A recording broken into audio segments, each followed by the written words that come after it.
Metro Chief Monique Carter, a seasoned black woman leading the Ashton Police Department, never imagined her authority would vanish the moment she got pulled over. One quiet night, driving home from a community meeting, she was mistaken for a threat, dragged from her car, handcuffed and detained without cause by the very officers under her command. The conflict wasn't just between a citizen and the police, it was between justice and the assumptions baked deep into the system. What followed was a public reckoning. Careers collapsed, policies changed, and a nation took notice. But this story isn't about scandal.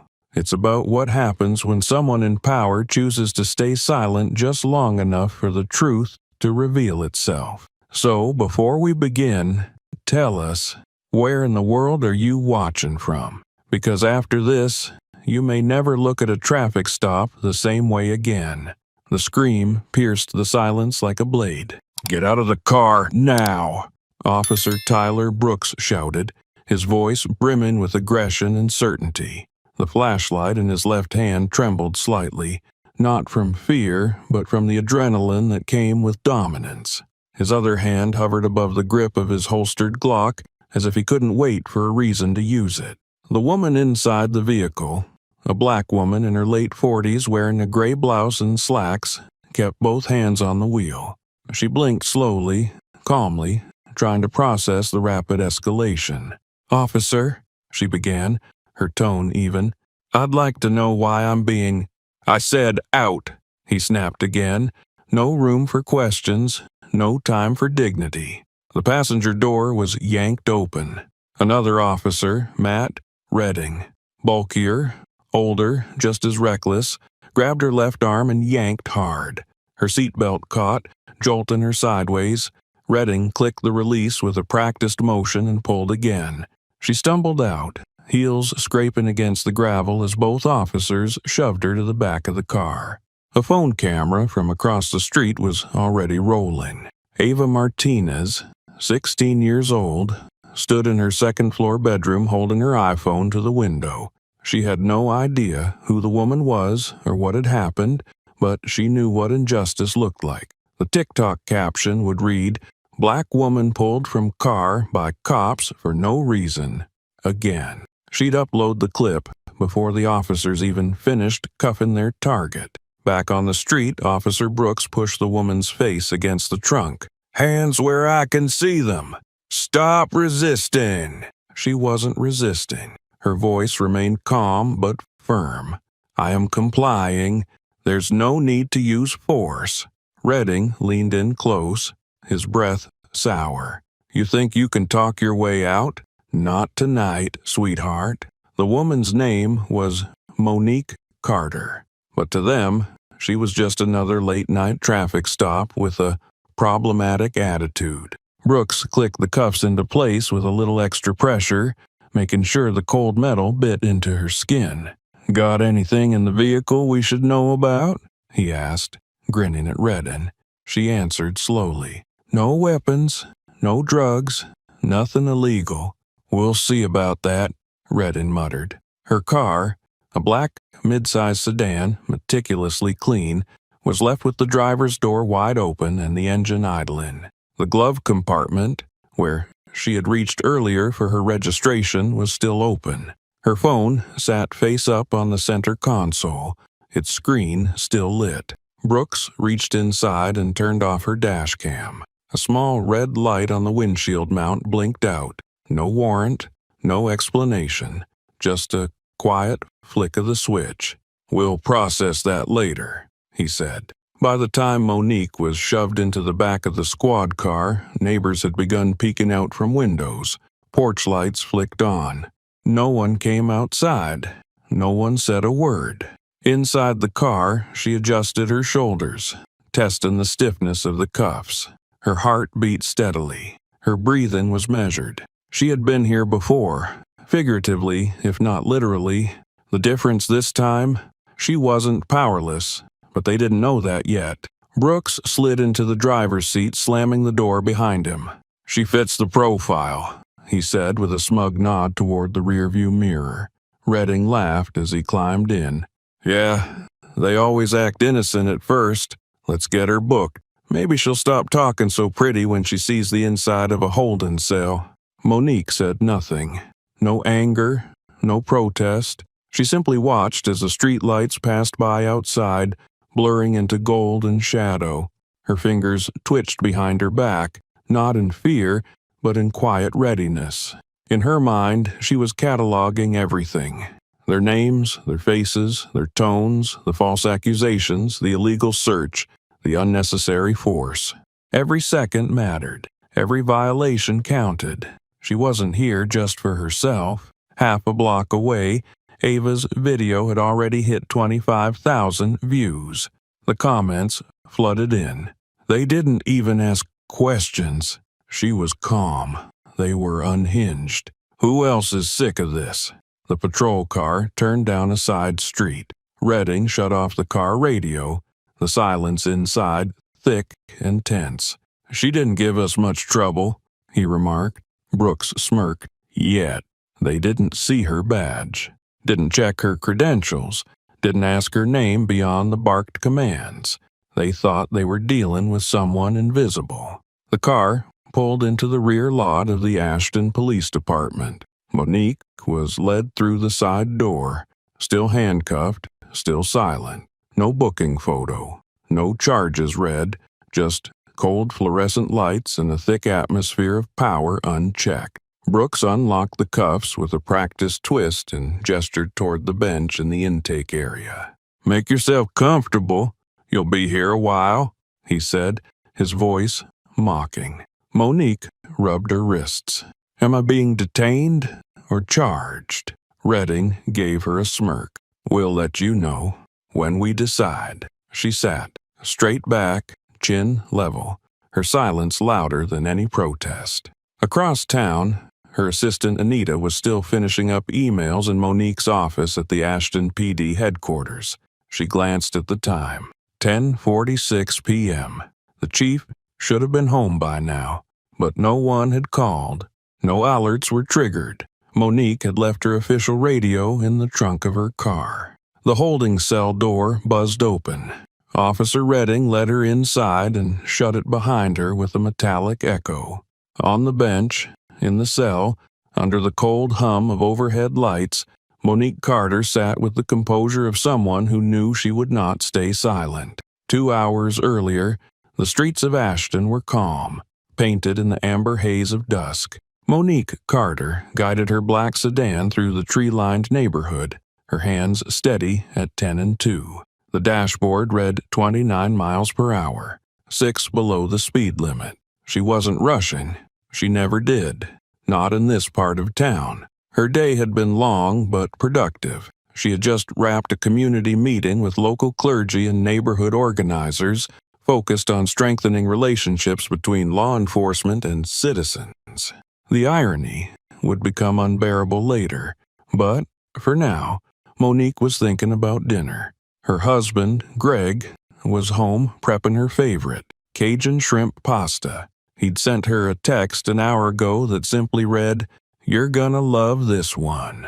It made her smile. She turned onto Sycamore Avenue, a quiet residential road that branched off the main boulevard. Lawns were trimmed, porch lights flicked on.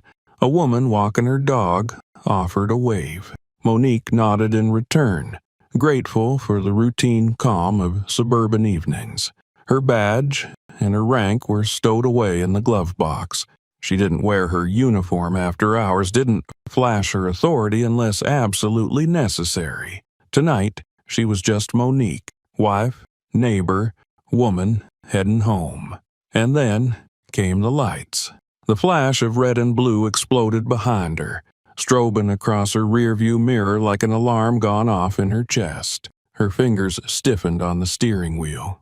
Her foot instinctively eased off the gas. A voice in her head said what it always said in these moments. Stay calm. Follow the steps. Hands visible. No sudden moves. She glanced at her speedometer again. Still 29. No lane drift. No signals missed. She'd come to a full stop at the previous sign. The car was registered in her name. Insured. Maintained. There was no reason, other than the obvious. Her eyes tracked the patrol car behind her. It hadn't been following her long, less than a block, maybe, but the decision had already been made. She clicked her signal and pulled over to the right side of the street, resting beneath a maple tree that cast large shadows over her hood. Before the patrol car even came to a complete stop, she could see the driver's silhouette lean forward aggressively, and the passenger shift his shoulder, the familiar posture of a cop resting his hand on a weapon. She breathed in slowly. Her seatbelt remained on.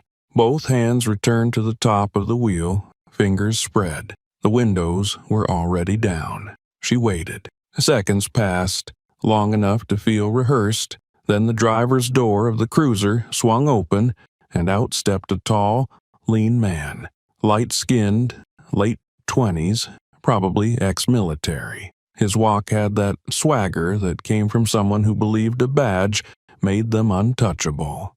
Officer Tyler Brooks. Behind Adam emerged another man, older, heavier, built like a linebacker and with the permanent scowl of someone who thought policing was a matter of intimidation. Officer Matt Redding. Monique recognized the dynamic instantly. Brooks was the talker, the one who would escalate with words. Redding would be the enforcer, the shadow waiting to pounce if things didn't go exactly how they liked. Brooks approached the driver's side quickly, flashlight already on. The beam shot directly into Monique's eyes. "Evening," he said, his tone flat, rehearsed. "License and registration." She kept her tone neutral. "Certainly, officer. May I ask why I'm being pulled over?" Brooks didn't answer. His flashlight darted around the interior, scanning the console, the passenger seat, the floorboards. Behind her, Redding had stationed himself near the rear bumper, his right hand still on his holster. His eyes didn't blink. His stance was aggressive, shoulders squared, chest out. Monique continued narrating her movements. "I'm reaching for my registration from the glove compartment now." She opened it slowly. Inside, her badge gleamed softly from a black leather case tucked beneath the paperwork. She made no move toward it. She handed over the registration, then added, "My license is in my wallet. I'll retrieve it now." Another slow, deliberate motion. She held it out with 2 fingers, no sudden movements. Brooks took both items without acknowledgement. He glanced at them, not reading, just holding. Then he finally answered her question. "You were swerving," he said. "Looked like you were drunk or distracted." She frowned. "With respect, I wasn't. There were no lane changes, and I've been driving steadily." Brooks tilted his head. "You have a dash cam?" he asked. "Yes," she said. His smile was almost amused. "That'll be confiscated for evidence." She looked him in the eye. "There's nothing to confiscate unless you're filing charges." He stepped back. "Step out of the vehicle." Her pulse ticked up 1 notch. "May I ask again why?" "I said, step out," he repeated, louder this time so that Redding could hear. The echo of authority without the foundation of law. She unbuckled her seatbelt, her fingers still composed. She opened the door and swung her legs out. As she stood up, Redding was already moving. He grabbed her upper arm and spun her toward the trunk. No warning. No hesitation. "Is this really necessary?" she asked, still not resisting. Her tone hadn't wavered since the beginning. "You wanna argue?" Brooks snapped. "Fine. Add resistant to the list." The cold click of handcuffs behind her signaled how little her composure mattered to them. As they guided her toward the patrol car, neighbors looked on from windows. Some ducking out of view, others simply watching. No one intervened. No one called out. Inside the car, she sat stiffly staring straight ahead. Officer Brooks didn't ask questions. He issued orders. From the moment he stepped out of the patrol car, his posture told the story. Shoulders squared, chin lifted, eyes narrowed. He walked with the certainty of someone who believed compliance was mandatory and dignity was optional. As he reached Monique's window, He tapped his flashlight against the glass, even though the window was already down. "License and registration," he said again, voice clipped and demanding. "I already gave them to you," Monique replied calmly, nodding toward his hand. Brooks glanced down, clearly annoyed that he had forgotten. Without acknowledging the correction, he began flipping through her documents without reading them. His eyes moved more than his fingers. He wasn't looking for information. He was looking for justification. Behind the car, Officer Redding had assumed his preferred role, silent threat. One hand on his hip, the other resting casually near the butt of his service weapon. He kept his gaze fixed on Monique like he was waiting for her to flinch. "Where are you headed?" Brooks asked, still not making eye contact. "Home," Monique answered. "From where?" "A community meeting." He gave a tight smirk. "Late night for a community meeting. They often run late. We were discussing public safety initiatives." That made him pause briefly. Then he scoffed, still scanning the interior of her vehicle with the flashlight. "You were swerving," he said again, though the assertion had already been denied and no evidence had been presented. "I was not," she replied, her voice still even. "My dash cam can verify that." Brooks stopped moving. He looked at her fully for the first time. "You got a dash cam?" "Yes." "Well, that'll be coming with us." She didn't blink. "Do you have a warrant for that?" He leaned in closer to her window, the beam of the flashlight dancing across her face. "Don't need one." "Probable cause." She raised an eyebrow. "And what's the cause?" He ignored the question. "Step out of the vehicle." Behind her, Redding shifted. The movement was subtle but obvious. A slight adjustment of his stance, a readying of muscle. It wasn't a request, it was a signal. Whatever happened next, they'd already agreed it was justified. Monique knew what was coming. She paused for half a second, not to resist, but to ensure every move she made was slow and deliberate. She reached for her seatbelt, unlatched it, and placed both hands on the steering wheel again. "I'm stepping out now," she said clearly. The moment she opened the door, Redding was on her. He grabbed her by the upper arm and yanked her into a half-spin, pushing her toward the trunk of her car. Her shoes scraped the pavement, the sound sharp in the quiet street. Brooks moved in from the side, one hand pressing down between her shoulder blades. She didn't struggle. She didn't even speak, but that didn't stop Brooks from muttering, "Another black woman thinking she's too good to follow orders?" Redding laughed.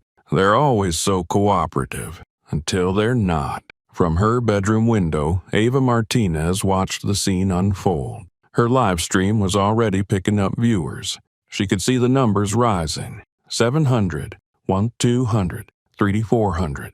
The sound wasn't perfect, but the image was clear. Two white officers forcing a black woman out of her car, despite her calm behavior and apparent cooperation. "She didn't do anything," Ava said aloud to no one, her voice filled with disbelief. Brooks twisted Monique's wrist behind her back, locking the first cuff in place with extra force.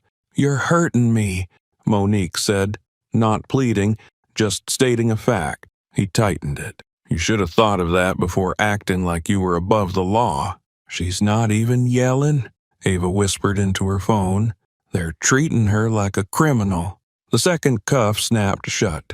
Redding gave her a light shove toward the back of the squad car. "We're going to take a look through your vehicle," Brooks said, already walking back toward the driver's seat. "Don't worry.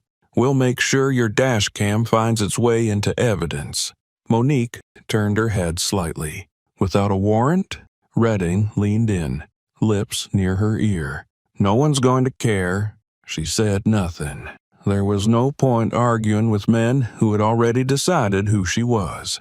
As Brooks entered her car, he scanned the dashboard for the dashcam power source. He found the mount above the mirror and flipped the switch off. The red recording light blinked out. At the back of the squad car, Monique was lowered into the back seat, her head gently ducked not by the officers, but by her own restraint. She'd been through worse. That didn't make it acceptable. It just made it familiar. The door slammed shut. Inside the car, Redding buckled himself into the passenger seat. "You think she's one of those lawyers?" he asked Brooks. "Doubt it. She wouldn't be so calm if she was. Maybe a social worker," Redding added. "One of those do-gooders." "Whatever she is," Brooks said, "she fits the profile." Redding nodded. "Yeah, probably mouthy. Probably thinks we're the problem." Monique listened, eyes forward, her body still, her expression unreadable. The patrol car pulled away from the curb. Back at Ava's house, the comments on her live stream were pouring in. "Why are they arresting her? What's the charge?" She didn't resist. "This is disgusting. What's her name?" Ava didn't know, but she knew one thing. This wasn't right. She saved the live stream and immediately uploaded it to her account. Inside the patrol car, the silence was broken only by the crackle of the radio and the low hum of tires on asphalt. Ava Martinez didn't think twice. The moment she saw the woman pulled from the car, she lifted her phone and started recording. From her second-floor bedroom window, the entire street unfolded below like a live stage. She held the camera steady, her breath caught in her throat. She'd seen videos like this online. Grainy, chaotic, all ending in someone getting hurt or humiliated. But she never imagined one would happen outside her own house. The caption she typed was simple. "Cops yank black woman from car. She didn't do anything." She posted it with a click and watched the numbers climb almost instantly. Within 5 minutes, the views had reached 12,000. The comments were relentless. "Why isn't anyone helping her? Did they say what she did wrong? Looks like she was just sitting there. Tag the ACLU. This is Ashton, right? I live nearby." Ava didn't respond. She just kept filming. The officers weren't subtle. Their voices were loud enough to be heard through her window, their movements sharp and forceful. The woman didn't fight, didn't shout, but they still treated her like a threat. The more Ava zoomed in, the clearer it became. This wasn't about justice, it was about power. Within 10 minutes, Ashton Police was trending in the state. Viewers screen-recorded the clip and re-uploaded it across platforms: Twitter, Instagram, Facebook. The original video racked up 200,000 views by the time Monique Carter was shoved into the back seat of the squad car. 30 minutes later, it hit 400,000. By the end of the hour, it passed 700,000. The comments grew louder, angrier, unified in their disbelief. "We've seen this before. She was calm. They were looking for trouble. This is why we march." Name and badge numbers? Back inside the patrol car, none of that mattered. Officer Brooks sat behind the wheel, one hand draped over the top. He glanced at Monique in the rearview mirror, then exchanged a look with Redding. Neither seemed even mildly concerned. "She's got that vibe," Brooks said casually, "like she's hiding something." Redding smirked. "For sure. She was too calm. That's always a sign." Brooks laughed. "Probably some kind of scammer, credit card fraud, fake nonprofit. You know the type." "You think she gave a real name?" Redding asked. "She handed over a license. We'll see if it's hers." Monique didn't respond. Her gaze stayed fixed ahead, eyes narrowed slightly, jaw still. She had learned, long ago, that silence often revealed more about others than speaking ever could. "Hey," Brooks said, looking over his shoulder, "you ever been arrested before?" Still nothing. "Silent treatment," Redding muttered. "Typical." They rode in silence for another block. Brooks fiddled with the dashboard radio, skipping between static and the local news station. A voice on the air was reporting weather updates and traffic conditions, oblivious to what was already unraveling on social media. At the station, no one had received a heads-up, no call, no radio warning. They were bringing Monique in like any other suspect, with no idea who she really was. Back at Ava's house, Her parents had come upstairs after seeing her pacing and muttering. She held out her phone, wide-eyed. "You have to see this." Her dad took one look and shook his head. "That's not okay." Her mom's voice rose. "Did you record that?" "Yeah," Ava said. "I posted it." They both stared at her. "That woman," her mother said slowly, "she didn't look like she was doing anything wrong." "She wasn't. You might have just recorded something big." "I know," Ava said. "People are asking if anyone knows who she is." Her parents exchanged a glance. "We should find out." Elsewhere across town, the video caught the attention of reporters. A junior producer at WCTX saw it on her feed and flagged it for her editor. The editor watched 30 seconds, then called the newsroom. "Get someone to Ashton PD. Now." Meanwhile, inside the patrol car, Redding glanced down at the in-car computer. "Running her license now. Let's see what comes up." "Wanna bet it's suspended?" Brooks said. Redding shook his head. "No way, she's too polished. It's probably fake." Monique said nothing. She could have ended it then, could have said a single sentence that would have changed everything. But she didn't, because this wasn't about making them stop. This was about making it undeniable. The computer beeped. Redding blinked. He leaned in. "No hits," he said, confused. "What do you mean?" "Clean record, valid license, registered vehicle, everything checks out." Brooks frowned. "That can't be right." Redding stared at the screen. "It is." Brooks shrugged. "Still feels wrong." "People like her?" Monique finally spoke. "People like me?" Brooks didn't turn around. "You know what I mean." "No," she said. "I don't. But I'm curious to hear what you think that means." He muttered something under his breath and turned up the radio. Behind the squad car windows, the city passed by in streaks of gray and orange. Traffic lights changed. Pedestrians crossed the streets. Everything looked normal, but nothing was. Online, Ava's video had crossed 1 million views. A local activist account reposted it with the caption, "This is happening in our city. Again, we demand accountability." The video reached a civil rights attorney, then a city councilwoman, then a news anchor. And in the patrol car, 2 officers laughed, oblivious. The holding area at Ashton Police Department had the sterile indifference of a place built for processing, not humanity. White, cinder block walls, dull gray benches bolted to the floor, fluorescent lighting humming overhead. The atmosphere smelled faintly of bleach, coffee, and paperwork. Brooks entered first, swaggering through the intake door with Redding right behind, guiding Monique by the arm. Her wrists were still cuffed, the metal digging into her skin. She hadn't spoken since the ride over.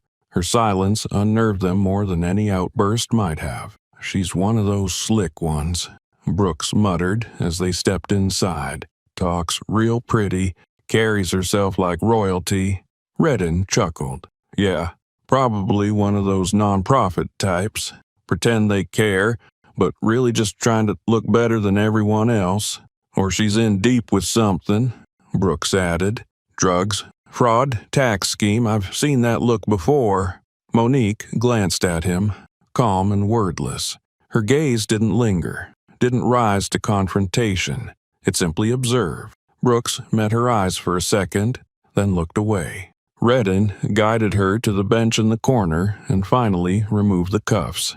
"Sit tight," he said. She flexed her wrists, feeling the dull ache settling in. The bench was cold beneath her, the silence growing thick around her. She watched Brooks and Redding move behind the intake desk, thumbing through her documents and muttering. "This car's clean," Brooks said, annoyed. "Insurance up to date, plates match, VIN matches registration." "She probably paid someone to fake it all," Redding offered. "They know how to cover tracks." "Too clean," Brooks muttered, flipping her ID over in his hand.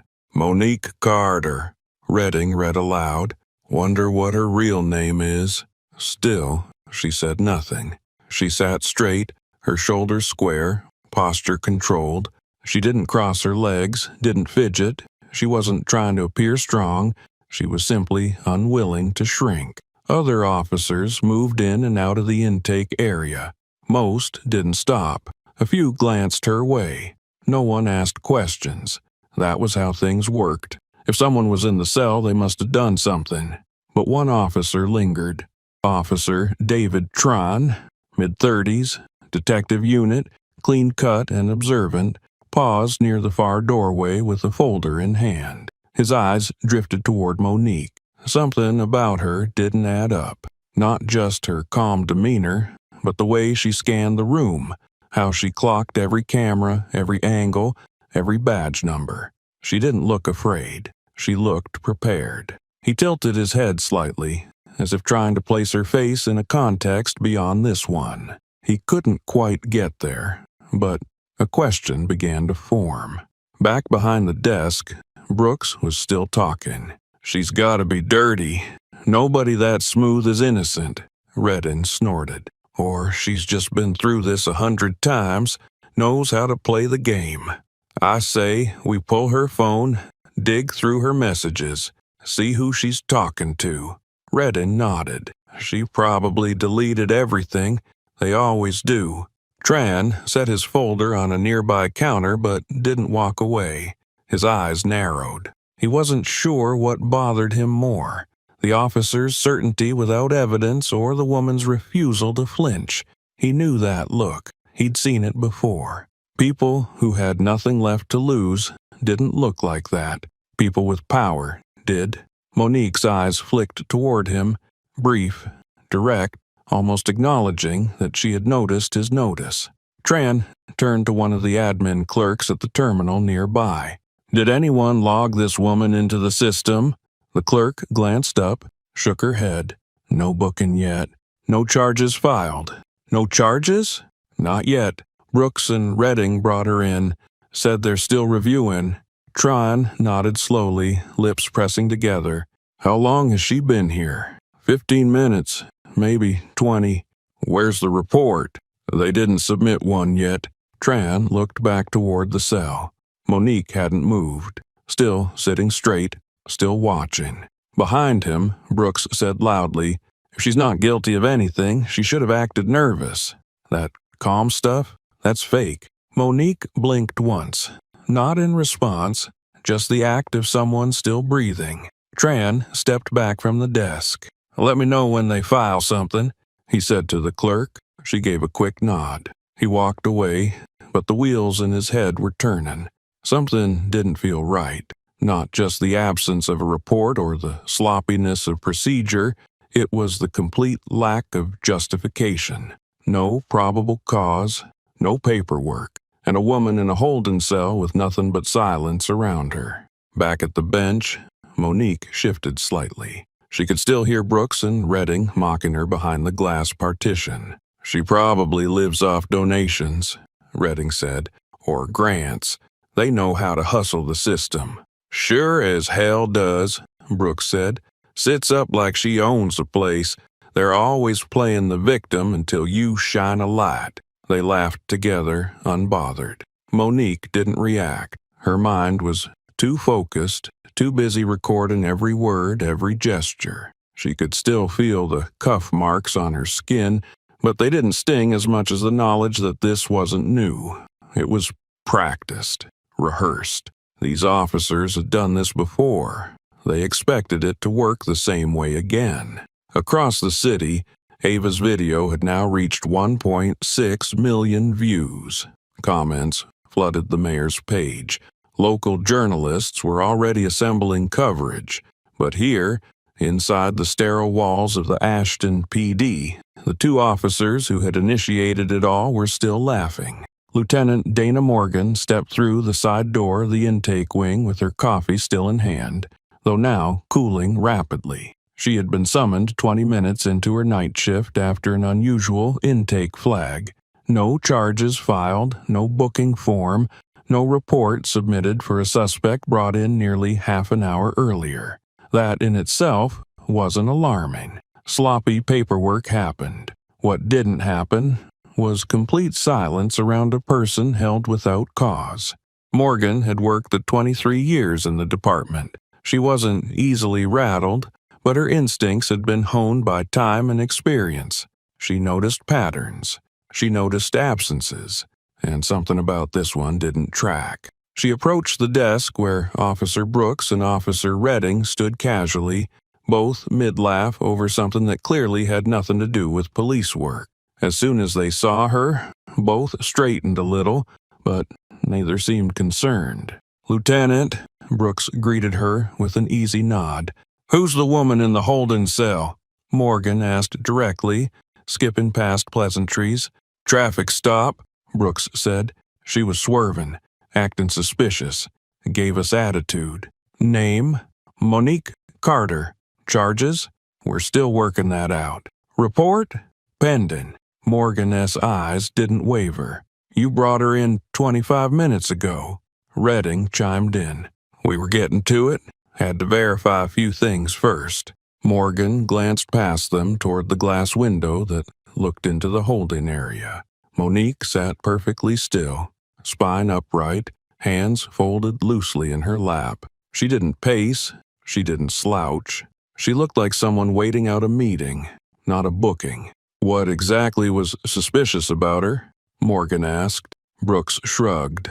"Too calm, swerving a little, gave off a weird vibe, said she had a dash cam. Body cams? Mine died," Brooks said quickly. "Battery was acting up," Redden added. "I forgot to hit record. It was hectic." Morgan stared at them both. "So you brought someone in on a hunch, with no dash cam pulled, no body cam footage, no charges, no report." "We're working on it," Brooks repeated. Morgan said nothing for a long second. Then she turned to the admin clerk. "Pull me the patrol GPS log and squad car footage, now." The clerk moved immediately. Morgan stepped back, folded her arms. "And I want the dash cam from her vehicle." Brooks opened his mouth to object, but she held up a hand. "You said it's evidence. I'm treating it as such." Morgan walked down the corridor toward the evidence locker, where impounded property was processed. Her steps were fast but not rushed, controlled but with weight. She had dealt with all kinds of situations, but something about this already felt like one that would make it into headlines. Her gut rarely failed her. In the evidence room, she found the squad car footage had already been uploaded but was mostly useless. Partial views, no sound inside the car. But the dash cam? It was still in the evidence bag, untouched, sealed in plastic. "Has this been viewed yet?" she asked the officer on duty. "No, ma'am," he replied. "Just tagged and logged." Morgan unsealed the bag, plugged the drive into the station computer, and opened the files. The first thing she saw was Monique's steady driving. Straight within the lane, no swerving, no abrupt moves. The timestamp matched Brooks's claim of the stop. The car was going 29 in a 35. Then the lights appeared behind her. Red and blue reflections in the mirror. Monique pulled over immediately. She watched the moment when Brooks approached. The dash cam recorded the audio from inside the car. Monique's voice was calm, precise, narrating her movements clearly. She asked why she was being pulled over. There was no response. She offered her license and registration. She disclosed the location of her documents. Nothing in her tone was aggressive. Nothing in her posture was threatening. Then came Brooks's voice. "You were swerving. Dash cam will be confiscated. Step out of the vehicle." Morgan's jaw tightened. She skipped forward. The footage continued with Monique complying, exiting the vehicle slowly. Redding moved in without warning, grabbing her arm and spinning her toward the trunk. "I'm complying," Monique said. Then Brooks, quietly but audibly. "Another black woman thinking she's above the rules." The statement hit harder than Morgan expected. She paused the footage, sat back, closed her eyes for a moment. She'd heard things in her career: disrespect, impatience. But this wasn't sloppy language. This was contempt, and it was targeted. She exhaled once through her nose, then restarted the footage and watched again. The arrest had been done with force, not necessity. There was no resistance. The calmness Monique displayed was not passive. It was survival. Morgan downloaded the footage to a secured folder. She returned the dashcam to its bag and re-tagged it as priority evidence. She took the USB drive with her and walked back to intake. Brooks was leaning against the desk, sipping coffee. Redden scrolled his phone. Neither looked like officers who had just falsely detained someone. "Brooks," she said sharply. "Redding, my office, now." The shift in tone snapped their posture upright. "Yes, Lieutenant." Morgan turned to the admin clerk. "Do not let them file anything else until I've reviewed this case in full. If anyone calls about the woman in the cell, direct them to me." "Yes, ma'am." Morgan looked once more through the window at Monique. The woman hadn't moved, still quiet, still waiting. But now Morgan understood what she was waiting for. Lieutenant Donna Morgan sat motionless in her office, eyes locked on the paused frame of Monique Carter's dashcam footage. The screen captured the moment right before she was pulled from the vehicle. Hands on the wheel, face composed, eyes forward. There was no fear, no hostility, no aggression, only clarity and control. Morgan had seen hundreds of arrests on video. This wasn't an arrest, it was an ambush dressed up as procedure. She played the video again, this time focusing on the details. The consistency of Monique's speed, the calm precision of her speech, the way she narrated every movement for the officers. There was not a hint of evasion or resistance. Even as Redding twisted her arms behind her back, she did not shout. She did not curse. She did not beg. She was completely cooperative, Morgan whispered aloud to herself. She minimized the footage and opened the incident log. Still, no report filed. No probable cause noted. No body cam footage submitted. It was a vacuum of accountability, and Morgan was quickly realizing just how deep the damage could run. A knock at the door interrupted her thoughts. She looked up to find Officer Tran standing in the doorway. "I need 2 minutes," he said. Morgan nodded. "Close the door." Tran stepped in and remained standing, holding a printed list of intake records. "I overheard the exchange at the desk. I checked the system. She hasn't been booked. There's no digital trace she was brought in at all."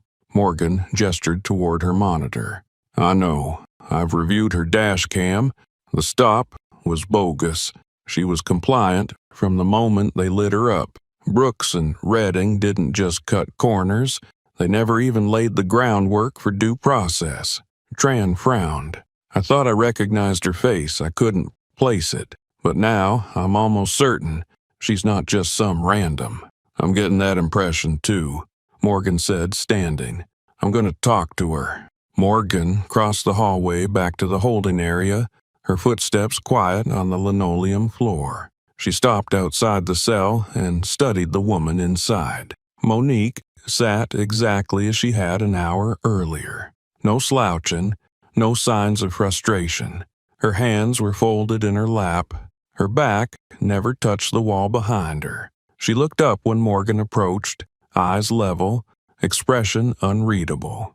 Morgan opened the door and stepped in, letting it close gently behind her. She remained standing a few feet away. "I reviewed the footage from your dash cam," she said. Monique didn't react. "You were completely cooperative," Morgan continued. "No traffic violation, no sign of erratic behavior.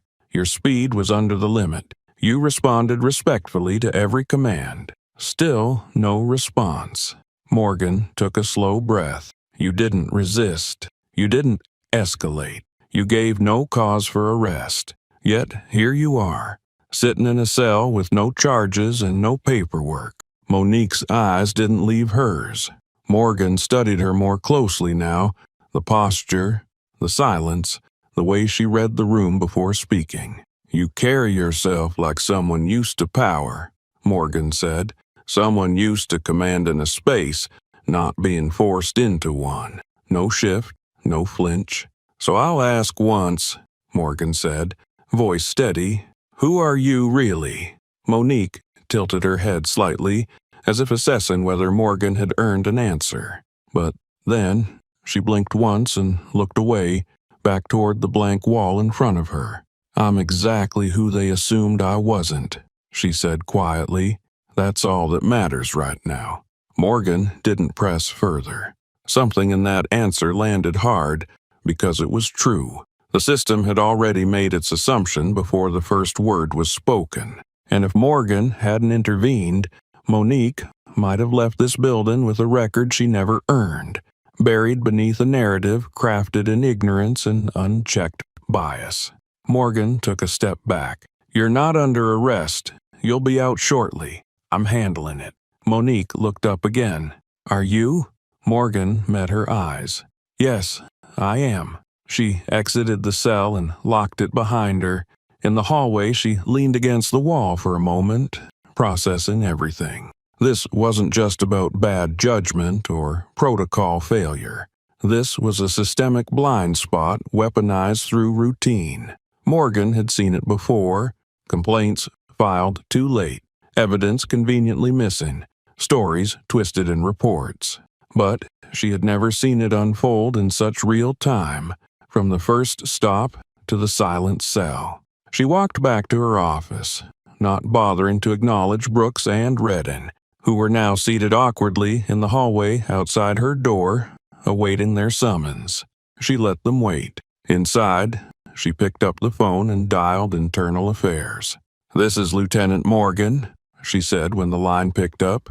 "I need to initiate a formal inquiry into misconduct by Officers Brooks and Redden. I have video evidence contradicting their verbal justification for detaining a civilian. I'll be submitting it within the hour." She hung up, then opened a fresh incident report and began typing. 15 minutes later, she returned to the holding area. Monique was already standing. Her silence had shifted. It no longer felt like resistance. It felt like strategy. "You're free to go," Morgan said, unlocking the cell. Monique stepped out, rolling her wrists subtly, as if reclaiming them. She didn't ask for an apology. She didn't glance back. Morgan watched her walk toward the exit and knew this wasn't the last time they would speak. She didn't know why. Only that this woman didn't belong in the cell. She belonged in the room where decisions were made. The small, windowless office, 2 doors down from the holding cell, had once belonged to a sergeant long retired, now used sparingly for overflow interviews and quiet conversations that needed walls instead of whispers. That was where Lieutenant Dana Morgan led Monique Carter after unlocking her cell and guiding her silently through the back corridor. No uniformed officer saw them. Morgan had chosen that path deliberately. Inside, Monique sat without being asked. Her composure never wavered, not even now, freed from the cuffs and the assumption of guilt. Morgan took the chair across from her, folding her hands atop the blank metal desk. Between them sat only space and silence. "I want to understand what happened tonight," Morgan said. Monique looked at her. The overhead light cast soft shadows across her face, but her eyes remained sharp. "You already know what happened," she said. "You saw it for yourself." "I did," Morgan replied. "But what I don't understand is why you're not demanding names, reports, public statements." Monique tilted her head. "Would that have changed how they treated me during the stop?" Morgan hesitated. "No, that's the point," Monique said. "It never changes until it's forced to." She didn't raise her voice. She didn't lean forward or drive her words like accusations. She simply spoke, measured and matter of fact, like someone who had rehearsed this speech too many times to count. "They see a black woman behind the wheel at night, and the script writes itself. Doesn't matter how you speak, doesn't matter how you move, the conclusion's already drawn. I've seen it from both sides of the badge." Morgan narrowed her eyes slightly. "What do you mean by both sides?" Monique Monique didn't blink. "I've spent the last 22 years in law enforcement. I've led teams, taught recruits, rebuilt departments that were rotten from the inside. I didn't walk into that uniform. I earned it, and I've worn it longer than either of those two boys have been shaven." Morgan sat back slowly. It wasn't shock that washed over her. It was confirmation. That instinct she'd carried all night had just been verified. "Why didn't you say something?" Monique's response came without hesitation. "Because if I had, they would have backed off for the wrong reason. Not because what they were doing was wrong, but because they didn't want to get caught. I wanted the process to reveal itself. I wanted you to see it for what it really is." Morgan nodded slowly. She respected that. It was bold, strategic, dangerous. "You're not just law enforcement," Morgan said. "You're command." Monique's silence said more than words. Morgan leaned forward. "I want to help fix this, but I need to know exactly who you are." Monique considered the request. Then, carefully, she said, "I'm not ready to make that official yet. There's a time and a place for that. Tonight wasn't it." Morgan accepted the answer. She didn't press further. Something in Monique's tone made it clear this was a woman who didn't bluff. She operated on timelines she controlled, not ones imposed by other people's urgency. "I filed an inquiry with Internal Affairs," Morgan said.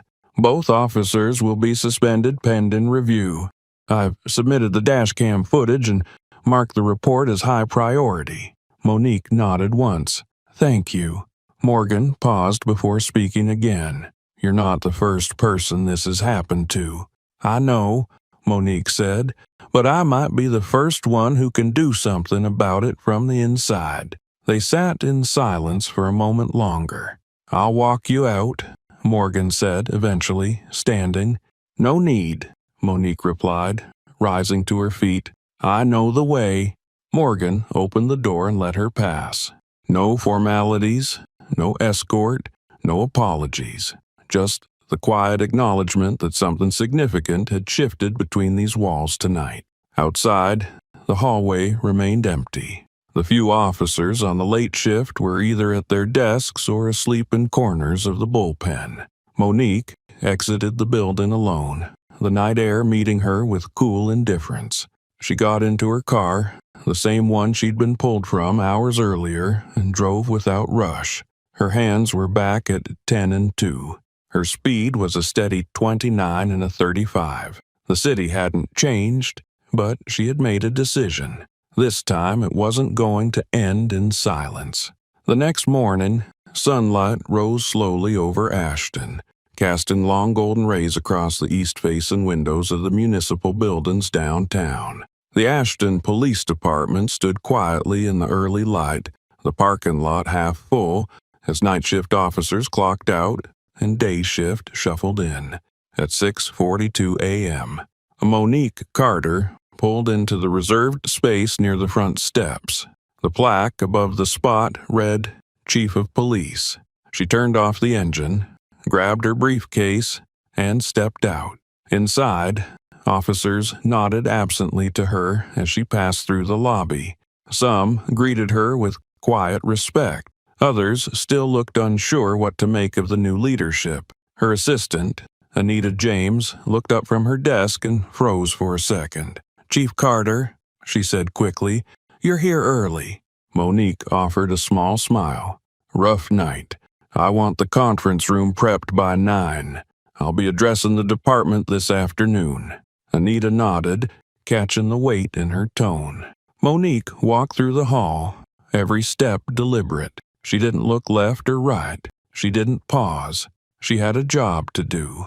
And now, more than ever, it mattered who did it. Chief Monique Carter walked through the familiar hallway with a pace that was both composed and unflinching. The morning hum of the Ashton Police Department had begun to swell. Phones ringing, boots tapping tile, half-finished coffee cups warming hands, too tired to talk. But as she moved, conversations quieted. Eyes trailed her path, and the usual greetings faded to background static. When she stepped into the executive wing, her assistant, Anita James, nearly dropped her coffee. "Chief Carter." Anita stood, clearly startled. "I didn't expect you back this early. I thought you were taking today off after—" "I need the conference room prepped by 9, Monique said, her voice flat but resolute. "Everyone? Full staff. I'm addressing the department." Anita nodded, still catching up. "Of course. Anything specific you want me to include?" "Pull the time-stamped footage from the external lot, squad car dash, and holding cell corridor between 2200 and 0300 hours. Label it internal review only. Forward a secured copy to my private terminal. No detours." "Yes, ma'am." Monique moved past her without another word and stepped into her office. She closed the door gently, then turned the lock with a quiet, definitive click. Alone. She placed her briefcase on the desk, not bothering to sit right away.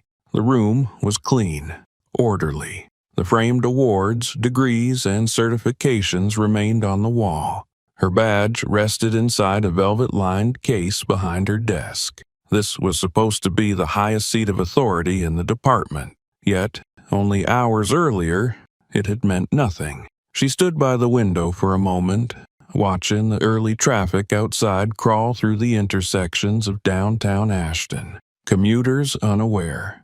Reporters probably drafting headlines from the viral video, council members debating their next public statement. She opened her laptop, entered a passcode, and began reviewing the early reports circulating online. The footage Ava Martinez posted had been viewed nearly 2.3 million times. Major media outlets were requesting statements. Civil rights organizations had started tagging her name on social platforms, unaware that the woman in the video and the city's top officer were the same. She muted her screen, leaned back, and exhaled through her nose. There was no time for reflection, no space for outrage, not here, not now. She opened a blank notepad on the screen and began typing bullet points for her department-wide address. What happened, why it matters, zero tolerance moving forward. Reporting protocol revision independent review structure, no shield for misconduct. Cultural reform starts now. She stopped typing. Her fingers hovered above the keys, then drifted to the keyboard tray. The silence in the office settled again. There was a knock at the door. "Chief?" Anita's voice came muffled. "Detective Tran wants 5 minutes before the staff meeting. He says it's important." "Send him in," Monique said, unlocking the door. Detective David Tran stepped in, closing the door softly behind him. "I heard what happened," he said. "I saw the footage." She didn't reply. "I was there that night," he added. "Not at the scene, but I passed her in the holding cell. I didn't know who you were, not until Lieutenant Morgan mentioned your name." Monique nodded once. "And now you do." He looked down, then back up. "I just want to say I'm sorry for not stepping in, for not asking questions. I'm not here for apologies, Detective." "I know." Monique gestured to the chair across from her desk. "Then sit." He did. "You're going to help me put something in motion," she said. "What you saw that night, that's not going to be swept under the rug, and I'm not going to be the only one carrying this on my back. I want every officer who looked the other way, laughed, or justified what happened to sit with that decision in front of me." He nodded. "Understood." She stared at him for a long moment, then leaned forward. "We are not going to frame this as an isolated mistake. We are going to name it for what it is. Profiling, abuse of power, failure to intervene, and procedural deceit. And we are going to correct it from the root." Tran swallowed and sat straighter. "Where do we start?" "I start with the department," Monique said. "You start with every person who touched the intake process and never questioned why a compliant black woman with no charges ended up behind a locked door." He stood to leave. "Detective," she said, before he reached the door. He turned back. "You don't owe me anything. But if you're staying in this department under my command, you will owe the people of this city your full integrity. Nothing less. Yes, Chief. He stepped out and closed the door behind him. Monique looked at the clock. 8:12 a.m. 48 minutes until the department meeting. She stood, smoothed the sleeves of her blazer, and walked to the tall cabinet near the window. Inside was her formal uniform, pressed and sealed in plastic. She hadn't worn it since her swearing-in ceremony. She removed the covering and held the uniform against the light. Navy blue, gold trim, polished nameplate. Bententi. She changed quickly, securing the collar, adjusting the belt, pinning her badge with deliberate care. In the mirror, the reflection looking back wasn't the woman handcuffed the night before. It was the woman who now had to lead. The courtroom was full before the judge even entered. Rows of hard wooden benches held officers, reporters, community leaders, legal observers, and citizens with phones tucked low, screens glowing as they followed every update online. The air buzzed with restrained energy, like a circuit waiting for a switch. Every chair was taken, every eye fixed on the front of the room where Monique Carter sat at the defendant's table, flanked by her attorney, Sandra Price. Sandra flipped through a neatly organized folder, every tab marked with ruthless precision. Her reputation in the courtroom was ironclad, sharp, relentless, and unimpressed by theatrics. She didn't glance toward Monique as she reviewed her notes. She didn't need to. She knew her client wasn't here to be saved. She was here to dismantle.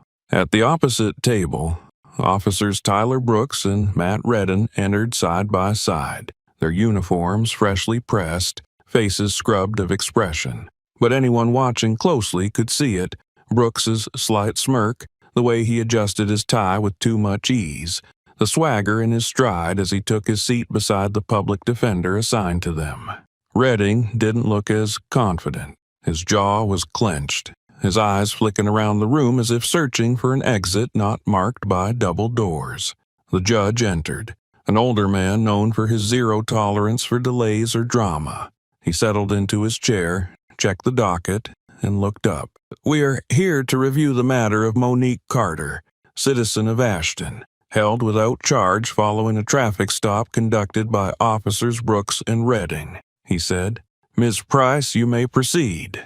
Sandra rose slowly, her heels clicking once on the courtroom tile before falling silent. She walked toward the center of the room, not glancing at the crowd, not acknowledging the cameras lined up outside the courtroom doors. Her voice, when it came, was crisp and unyielding. "Your Honor, what you will see today is not a matter of misunderstanding. It is not a miscommunication, nor is it the result of a minor procedural error. What you will see is what happens when authority operates without oversight and when assumptions override evidence."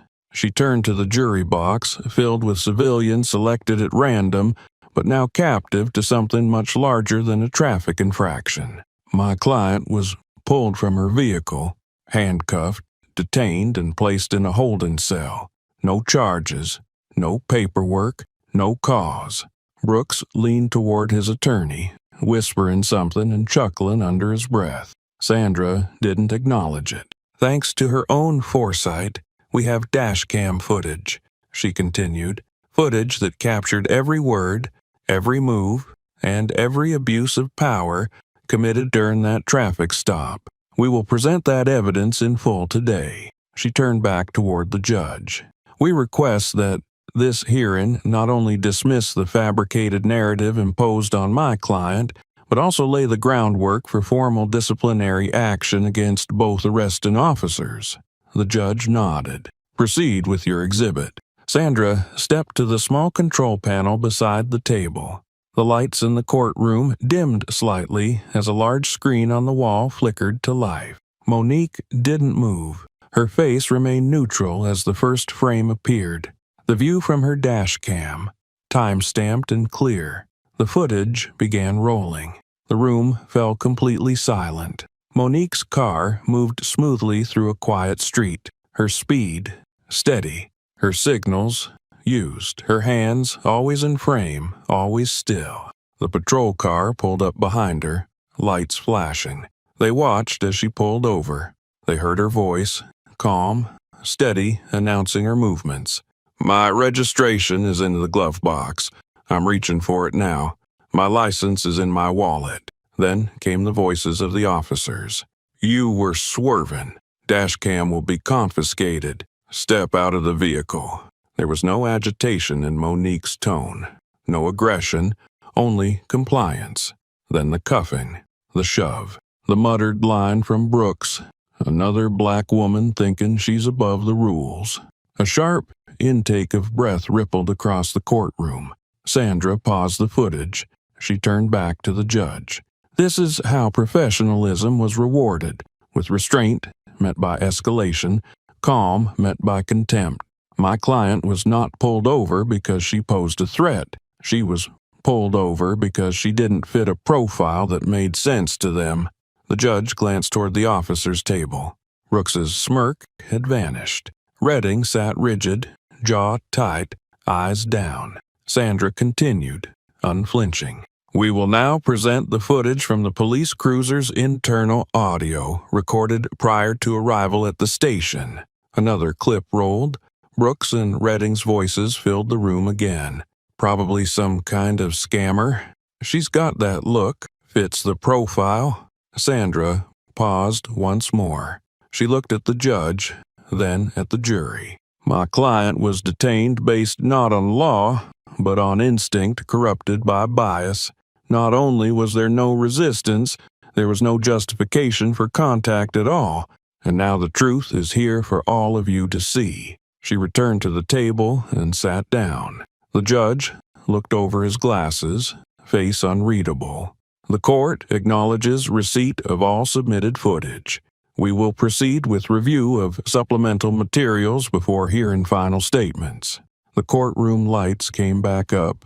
Brooks sat frozen. The confidence he had walked in with had dissolved beneath the weight of his own voice played back on speakers he couldn't talk over. The courtroom remained still as the second video began, this time from the patrol car's internal system.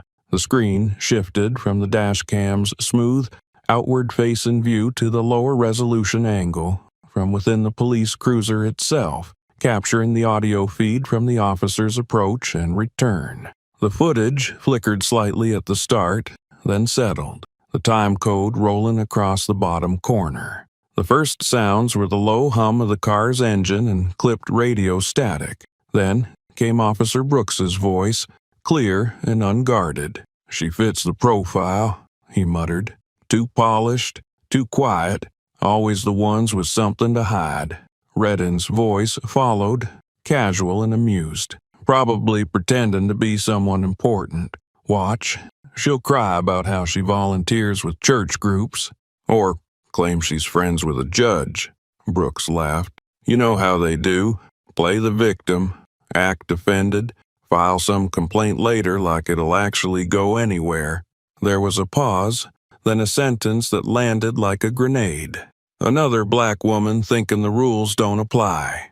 The words were soft, but audible, intentional, meant for each other, not the world. But now the world was listening. The room went quiet, not the kind of courtroom quiet that happens out of respect for procedure, but the charged, involuntary stillness that follows the undeniable. Not one person shifted. The judge's pen stopped mid-note. A juror's hand froze in mid-air, clutching a water bottle. The audio continued. Redding again. "Body cam's off, right?" "Yeah, dead battery," Brooks replied. "Or at least, that's what I'll write." The video timestamp showed a 15-minute gap from the time of stop to arrival at the precinct. The body cam footage, cut in late, only beginning as Monique was being led into the station lobby, hands cuffed, face unreadable. Sandra Price stood slowly, never taking her eyes off the screen. "That will be sufficient, Your Honor." The judge motioned for the clerk to pause the playback. The screen froze on an image of Monique seated in the patrol car, eyes forward, hands restrained in her lap. Around her, the voices of two officers hung in the digital air like smoke, undeniable, recorded, preserved. Sandra stepped toward the front of the courtroom once more. "We are not merely here to prove the innocence of my client," she said. "We are here to confront something larger than one false stop, one illegal search, or even two officers who failed to do their job with integrity." She turned toward the jury box. "What you've heard is not isolated. It's cultural. It's systemic. It's learned. And worst of all, it's accepted." Sandra's tone sharpened, but she did not raise her voice. She didn't need to. Every step of this case was a failure of process. No reasonable suspicion, no probable cause, no working body cam, no report filed. Just instinct, layered with bias, fueled by unchecked authority. She pointed to the screen. "Another black woman thinking the rules don't apply. That wasn't policy. That was prejudice." Across the room, Brooks sat stiff, his hands clasped tightly in his lap. Redding leaned back, arms crossed, his jaw grinding silently. Their attorney had stopped taking notes. Sandra turned back toward the judge. "My client did everything we ask of citizens. She followed the law, she stayed calm, she complied, and for that, she was humiliated, restrained, mocked, and nearly criminalized." She paused. "There is no excuse, there is no justification. There is only a record, digital, documented, and unambiguous, of what was done to her." The judge leaned forward, elbows on the bench. His face remained stern, unreadable, but his eyes stayed fixed on Sandra. She stepped back to her table and sat down. The judge turned slightly. "Defense may respond," he said. The court-appointed attorney for Brooks and Redding stood slowly, papers trembling slightly in his hands. He was young, newly assigned, and not prepared to argue against footage that spoke louder than law books. We would contend that officers acted within their training," he began, but his voice faltered. "While some statements were clearly inappropriate, we maintain there was no physical harm done and that—" Sandra didn't even glance at him. Her job was finished. The evidence had done the speaking. The judge raised a hand. "Enough." The defense attorney sat. The judge looked out over the courtroom. "This court will recess briefly. Upon return, we will issue a determination." As the judge exited, quiet murmurs rippled through the room. Not chaos, just a slow swell of reaction. Shock, frustration, vindication, and the building weight of what everyone had just witnessed. Monique remained still. She hadn't flinched once during the entire playback. She didn't look at Brooks, didn't look at Redding. Her eyes stayed forward, not on the courtroom but somewhere beyond it. She wasn't seeking validation. She was bearing witness. And now everyone else had seen what she had endured. When the judge returned from recess, the energy in the courtroom had settled into a heavy stillness. No one whispered, no one shifted in their seats. Even the air seemed to thicken with anticipation, like the room itself knew there was more coming. Sandra Price stood before the court again, a thin folder in her hand, its edges worn from frequent use. She did not walk with theatrical pacing or raise her voice for effect. She let the weight of her words carry themselves. "Your Honor," she began, "we've now seen visual evidence and heard direct audio that demonstrate a clear abuse of authority. But what we haven't yet addressed is the psychology behind the conduct. This wasn't a moment of poor judgment. This was a premeditated exercise of power over someone they believed had no power." She turned to face the courtroom, making deliberate eye contact with the jury, one by one. This was a setup. Sandra walked to the center of the room and opened the folder. "We reviewed Officer Brooks's statement, which was filed hours after the incident. In it, he claims the stop was initiated due to erratic driving. The dashcam has already disproven that. No weaving, no failure to signal, no sudden braking. Nothing irregular. Her vehicle was in perfect compliance with traffic law. She pulled out a printed image of the dashcam footage, the speed reading visible in the corner. This is her speed, 29 miles per hour in a 35 zone. Not just legal, but cautious. She came to a full stop at every intersection. Her brake lights functioned properly. Her license and registration were valid. Sandra held the image steady for the court. She didn't give them a reason to stop her. So they invented one. She set the page on the evidence table and picked up another.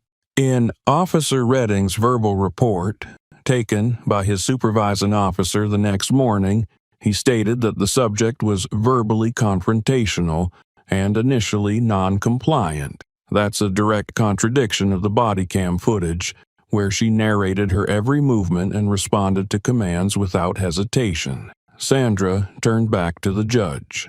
In fact, the only escalation we witnessed in those videos came from the officers themselves. The tone, the language, the threats of confiscation, and the physical force used to extract her from the car were initiated without cause. That is not policing. That is profiling. A ripple of nods moved through the back rows of the gallery. She continued, holding up one last page. The officers also failed to initiate a booking report for over 30 minutes after bringing her into custody.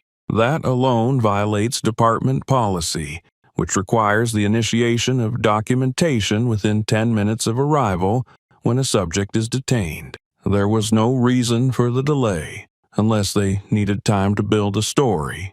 Sandra paused. Ladies and gentlemen, no one should be treated this way because of the color of their skin or their gender. No one should be assumed dangerous because they appear confident. No one should be punished for remaining calm. She turned and walked back to the defense table. Before sitting, she added one last line, quiet but unmistakably sharp. If the camera hadn't been rolling, they would have gotten away with all of it. Then she sat. Across the courtroom, Brooks was visibly sweating now. His smirk was long gone, replaced with the flat-eyed look of someone realizing the room no longer belonged to him. Redding looked pale. His jaw clenched so tightly the veins on his neck bulged. Their attorney sat silently, glancing occasionally at the table but never making eye contact with the jury. Then something unexpected happened. The door to the courtroom opened and a court officer stepped forward, approaching the bench. He handed a sealed envelope to the clerk, who in turn passed it to the judge. The judge raised an eyebrow, peeled it open, and scanned the contents quickly. Then he looked to Sandra. Ms. Price, it appears there is new evidence submitted by Internal Affairs. Do you have knowledge of this? Sandra stood again, calm as ever. Yes, Your Honor. A member of the department's internal administrative team came forward with a piece of audio captured during post-incident discussion between Officers Brooks and Redding. I received word of it this morning and requested it be authenticated before submission. The judge nodded. And you're prepared to introduce it now? Yes? Proceed. Sandra moved to the courtroom's audio terminal and inserted the provided flash drive. There was no video this time. Just sound. The file began with ambient noise, paper shuffling, chairs scraping across the floor, distant footsteps. Then, unmistakably, came the voices of the two officers. Brooks, you think she's going to file a complaint? Redding, doubt it. She looked like the type to just swallow it and move on. Brooks laughed. She should have played the scared card. Would have been out of cuffs in 5 minutes. Redding. Yeah, but she had that look, like she thought she was better than us. Brooks. She's lucky I didn't push it further. If that camera hadn't been running. Redding. We'll write it up safe. They always side with the badge anyway.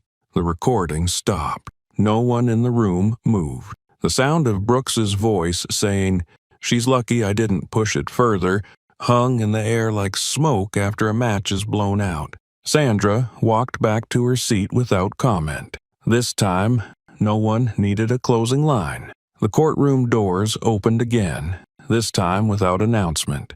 All heads turned as a uniformed officer stepped inside and approached the witness stand. Lieutenant Dana Morgan stood to the side, her expression steady, posture upright. Her presence wasn't expected in this moment, but she didn't hesitate as the judge acknowledged her with a nod. "Lieutenant Morgan," he said, "you've submitted corroborating evidence. Do you wish to testify?" "Yes, Your Honor," she answered, voice and firm. She took the stand, adjusted the microphone, and looked directly at the jury. She didn't bring notes. She didn't need any. Everything she was about to say had weighed on her shoulders for hours. "I was the supervising officer on shift the night Monique Carter was detained," she began. "I was not made aware of her presence until nearly 30 minutes after her arrival. There was no booking report filed. There was no probable cause submitted. There were no charges being processed." She looked at Brooks and Redden for a long second, but neither returned her stare. "I reviewed the dash cam footage from her vehicle personally," she said. "I also heard the audio from the officer's patrol unit. What I saw and heard did not align with any legal standard of conduct or departmental procedure." She paused. "But that's not the part that brings me here." The room was quiet, waiting. Morgan took a breath. "When I entered the holding area and saw her sitting there, I recognized her immediately." She glanced again at Monique, who remained seated, expression unreadable. "I didn't know her by name," Morgan said, "but I had seen her photo during the chief selection process. I reviewed her record, her credentials, her interviews. I knew she was being considered for the top job in this department." Murmurs swept through the courtroom like a breeze breaking tension. Several people leaned forward, eyes wide. "I recognized her," Morgan said again, "and I said nothing." The murmurs rose in volume, and the judge tapped his gavel lightly. "Order," Morgan continued. "I stood there, looked directly at her, and I stayed silent. I justified it to myself in the moment, said I needed to review the footage first, verify the facts, gather context. But the truth is, I knew exactly what had happened the second I saw her in that cell." Sandra rose from her chair but didn't speak. She only nodded, as if to say, "Let her finish." Morgan looked back to warn the jury. "My silence was complicity. I didn't pull her from the car, I didn't twist her wrists, but I let it stand for too long, and that cannot be excused." Her voice never wavered, not once, but her words struck harder than any of the footage that had come before. "I am here to say this. She did nothing wrong. She should never have been detained. And I regret not speaking the moment I recognized who she was, not just her face, but her position, her leadership, her strength.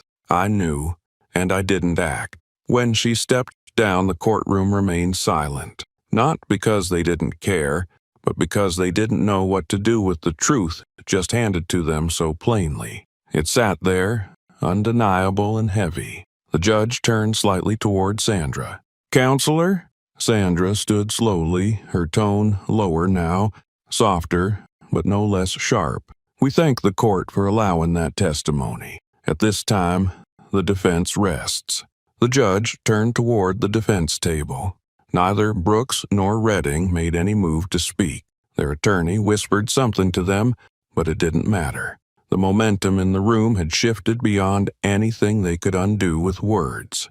A beat passed, then another, and then Monique Carter stood. She didn't ask permission. She didn't wait for a cue. She simply rose and walked toward the front of the courtroom. Sandra started to object, then stopped. The judge watched her approach, brows raised slightly. Monique stopped between the two counsel tables. She looked out at the people who had spent the last several hours dissecting her actions, measuring her tone, questioning her presence.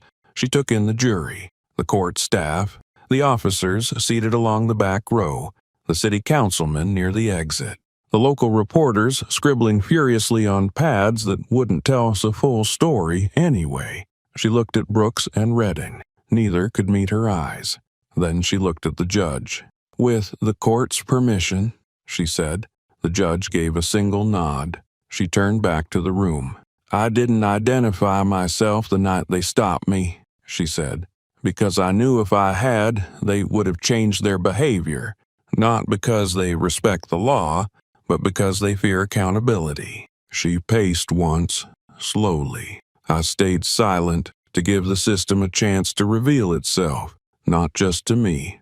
I already knew, but to you, to the cameras, to the public." She faced the jury. "What happened to me wasn't unique. It's been happening in this city and in this country for decades. The only difference was that I had a camera and a badge I kept in my pocket." She looked at the judge again. "My name is Monique Carter. I am the chief of police for the Ashton Police Department." Gasps spread through the room. Someone audibly whispered, "No way." Others sat stunned, mouths slightly open, hands frozen in mid-note. Brooks's face drained of all color. Redding dropped his pen. Their attorney closed his eyes and exhaled slowly, as if realizing just how far they'd gone without ever asking the one question that could have saved them. "Who are we doing this to?" Monique didn't gloat. She didn't grandstand. "I kept quiet because I wanted the truth to rise on its own. And now that it has, I want every person in this room to remember what you heard today, because what happened to me could happen to anyone." The silence that followed Monique Carter's words wasn't the kind that settled easily. It was stunned, almost paralyzed, a vacuum pulling the courtroom inward before anyone dared to exhale. She stood tall, her voice unwavering, her uniform now more than fabric and stitching. It was a declaration. "My name is Monique Carter," she repeated slowly, letting the weight of it land.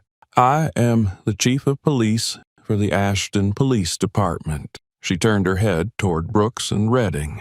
They sat, frozen.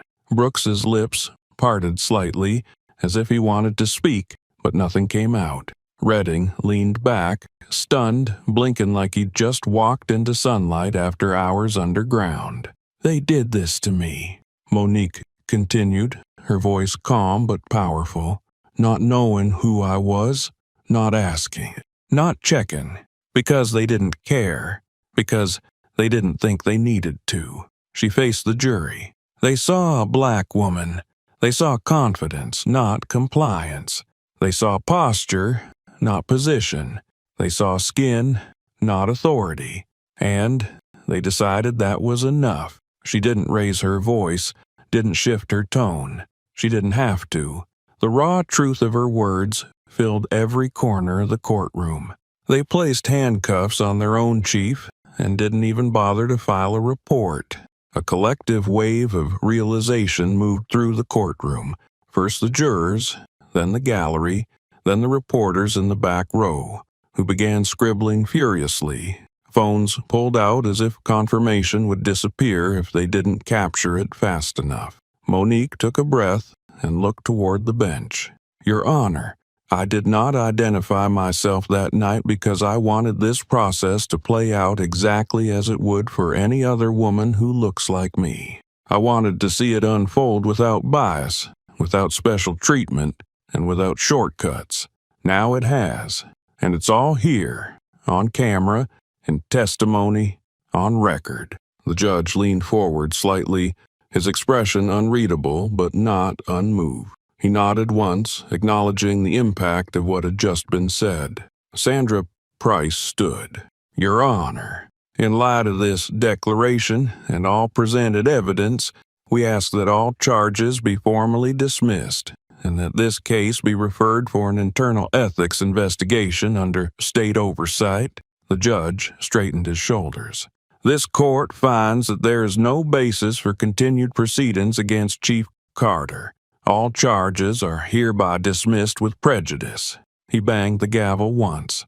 "This matter is closed." In that moment, A wave of sound rose behind the courtroom walls, a muffled explosion of voices and shouts outside the courthouse doors. Reporters who had just received word were already speaking to cameras. News alerts were hitting phones. Across the country, Monique Carter's name was trending. Her image was being replayed again and again, sitting in uniform, speaking her truth. Inside, the courtroom began to shift. People whispered, passed notes, exchanged glances. The jurors stood slowly, almost as if unsure whether to stay seated or remain witnesses. Officers along the wall looked at one another, some with disbelief, others with shame. Not everyone had been surprised. Some had simply been waiting for the truth to catch up. Brooks remained in his seat, unmoving. His attorney whispered something, but Brooks didn't respond. His world had tilted under his feet. Everything he'd assumed about control, about perception, about being untouchable, gone. Redding leaned forward, elbows on his knees, hands clasped together. His jaw was clenched, but his eyes gave away what his posture tried to hide: fear. Monique didn't linger. She didn't wait for the applause or the congratulations. She turned and walked out of the courtroom, moving past the stunned faces and the hushed voices. She stepped through the double doors and into the courthouse hallway, where the noise waiting outside now crashed inward like a flood. Reporters pressed forward. Microphones were extended. Cameras clicked. "Chief Carter, do you have a comment? Were you targeted because of your race? What message do you want to send to other officers? Will the department take disciplinary action against Brooks and Redding?" Monique raised a hand. The crowd quieted, leaning in. The hallway stilled just enough for her words to cut through. "This case was never just about me," she said. "It's about what happens when bias becomes procedure, when assumptions replace facts, and when silence protects the wrong people." She paused. "But not anymore." She stepped down the courthouse steps and into a sea of lights, microphones and faces, some hopeful, some angry, all watching. In homes across the city, the footage of her speech inside the courtroom had already been clipped, captioned, and distributed. The image of her standing before the court, uniform pressed, face steady, had become a symbol. On television, online, in conversations at dinner tables and street corners, she had entered the courtroom as a nameless suspect. She had exited as a national headline. Outside the courthouse, the crowd had doubled in size within minutes. Police cordons struggled to contain the swell of reporters, activists, students, and onlookers who had come not for spectacle but for proof that someone who looked like them, spoke like them, and had lived what they'd lived could face the system and still walk forward. Chief Monique Carter stepped to the row of microphones placed on the courthouse steps, framed by pillars and flanked by camera crews. She didn't look down at notes. She didn't need a statement. Every word had been waiting for its moment to be spoken. "I know what some of you want to call me," she began. "A survivor, a symbol, a headline." She scanned the crowd. Phones pointed at her from every angle, but her focus never wavered. "I'm not a symbol," she said. "I'm the consequence. The result of what happens when you spend years asking the system to do better, only to be pulled out of your car, thrown in handcuffs, and silenced. Not because of your actions, but because of your identity." A hush fell over the gathering. The city had seen many press conferences before, but this one felt different, raw, controlled only by truth. "I don't want to stand here as a reminder of pain," she continued. "I want to stand here as a reminder of the line, the one where silence ends, where patience runs out, where those of us who have followed the rules, kept our heads down and waited for change, finally decide that waiting is no longer an option." She paused, letting that sink in. "Last night, I wasn't Chief Carter. I was just another black woman on the side of the road. My authority, my credentials, my service, they meant nothing, because none of that mattered to the men who saw me only as a problem to be controlled. Behind her, members of her staff stood in silence. Lieutenant Morgan watched from a few steps back, her hands folded in front of her, face set in quiet resolve. Detective Tron stood just beside her, eyes fixed forward, no longer unsure. "I let that stop play out because I wanted the truth to be seen," Monique said, "not just by a courtroom, but by a country, and now it has." A few people in the crowd clapped quietly. Others nodded. Monique's voice never rose. She spoke like a woman who had long since stopped asking to be heard and had learned instead to make people listen. "Moving forward, there will be changes in this department, not because I was the one pulled over, but because this cannot be allowed to happen to anyone, ever again." Her tone sharpened. "And to those officers who believe the badge protects you from scrutiny, from accountability, or from consequences, look at me. It doesn't." She took a breath, then finished with the line that would be replayed on television for days. "This is no longer about me. It's about what happens next. And if we fail to act, we don't deserve the uniforms we wear." She stepped back from the microphones. The crowd erupted, not into chaotic cheers, but sustained, deliberate applause. It wasn't celebration. It was confirmation. The kind of sound that comes from people who've waited too long for someone to say what they could not. Within minutes, national networks picked up the full broadcast. By the time Monique had returned to her car, clips were already circulating with captions like "Chief Speaks Out" and "Justice at Last." CNN's homepage changed within the hour. The leading video was not from the courtroom, but from a teenage girl's bedroom window. Ava Martinez's live stream, originally uploaded without edits, without commentary, was now embedded across national platforms. CNN titled it, "The Moment the System Got It Wrong." Other outlets called it, "The Arrest They Regret."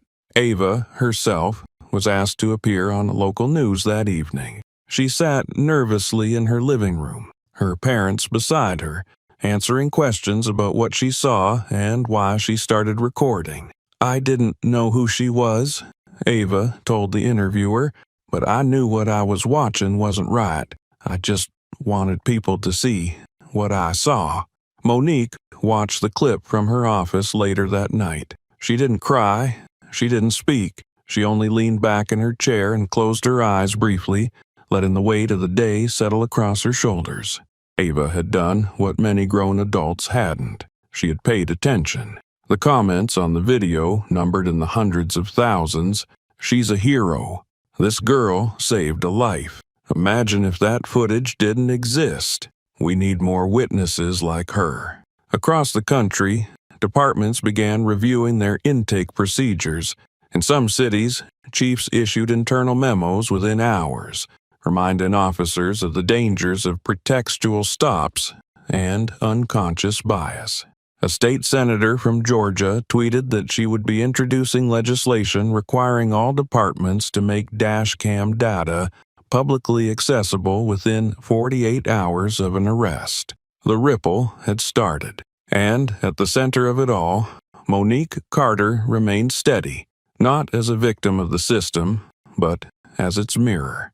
The internet didn't sleep. Within hours of the courtroom revelations and Chief Monique Carter's press statement, social media platforms were overwhelmed with commentary, clips, and calls for action. The video of her standing at the courthouse steps declaring she was not a symbol but the consequence was clipped, captioned, and reposted across Twitter, Instagram, TikTok, YouTube, and Facebook. It didn't just trend, it exploded. The hashtag #Justice for Monique began modestly, attached to early retweets of Ava Martinez's original live stream. By noon the next day, it had surpassed 4 million uses. Users weren't just watching, they were responding, writing, organizing, demanding. "If this happened to a chief, what about us?" She had a badge and they still saw a threat. She stayed calm. They stayed reckless. Systemic. Period. We're tired of first. We want last times. By afternoon, screenshots of the officers' faces had been widely circulated, not by official sources, but by grassroots organizers, activists, and citizens who had long stopped trusting internal affairs to act quickly. Online petitions called for immediate terminations. Threaded tweets outlined other misconduct cases linked to Brooks and Redding, including minor complaints that had been ignored or quietly closed. Anonymous accounts, claiming to be former officers or department insiders, began leaking internal memos and emails. A single tweet from a civil rights attorney read, "Chief Carter's silence gave the system space to expose itself. Now, the rest of us need to make sure it never closes its mouth again." That tweet alone was shared over 200,000 times. Major news outlets scrambled to keep up. CNN ran a live segment comparing Monique's incident to other high-profile cases of racial profiling across the nation. MSNBC brought on two former police chiefs to discuss the dangers of unchecked authority and how Monique's response rewrote the standard of accountability. Even sports figures and celebrities began to weigh in. A famous NFL quarterback posted a black-and-white photo of Monique at the podium with the caption, "Strength looks like this." A well-known actress shared Ava's video with the line, "This girl saw what others ignored." By evening, TikTok creators had turned the moment into a broader conversation. Educators stitched the video to teach media literacy. Lawyers dissected the legality of the stop. Teenagers lip-synced Monique's speech, intercutting her words with their own encounters with bias and authority. One viral post simply showed a black teenager sitting on his front steps in silence with a caption that read, "What chance do I have if she didn't?" In Facebook community groups, parents asked how to talk to their kids about what had happened. Teachers discussed bringing the event into classrooms as part of current events. The digital wave had reached beyond hashtags. It had turned into reflection. Then came the numbers. A digital analytics firm reported that the topic of Monique Carter had generated more online engagement in 24 hours than any policing-related news item since the George Floyd protests. Search trends showed spikes in phrases like racial profiling laws, body cam policy, dash cam legality, and internal affairs complaints. Under mounting pressure, Ashton City officials released a brief joint statement late that night. "We recognize the gravity of recent events and support a transparent, thorough review of the Ashton Police Department's conduct. No officer is above accountability." It was vague, measured, carefully worded, but it wasn't enough. By the following morning, protesters gathered outside City Hall, not with anger, but with resolve. Many held signs quoting Monique directly, "I'm not a symbol, I'm the consequence." Others bore messages that demanded structural change, policy over PR, badge else responsibility, and we all deserve to be believed. And behind the scenes, real consequences were forming. Lieutenant Dana Morgan, who had testified in court and admitted to recognizing Monique in holding but hesitating, formally submitted a request to temporarily step down from her command role pending review. Her letter was made public. In it she wrote, "My silence was wrong. If I cannot hold myself accountable, I have no right to ask others to be." The Department of Justice issued a preliminary statement acknowledging the widespread public concern and stating it would be monitoring the developments in Ashton closely. But perhaps the most important ripple came not from the top, but from within. An anonymous letter signed by over 30 officers from the Ashton Police Department circulated internally. It read, in part, "We joined this department to serve, not to stereotype. The events surrounding Chief Carter's detainment have shaken us. We stand ready to participate in any review process, and we demand that the culture of silence inside these walls ends now." The public got hold of the letter within hours. News anchors read it aloud on television. Activists praised it cautiously. Community leaders said it was a start. And Monique, she stayed off social media. She didn't give more interviews.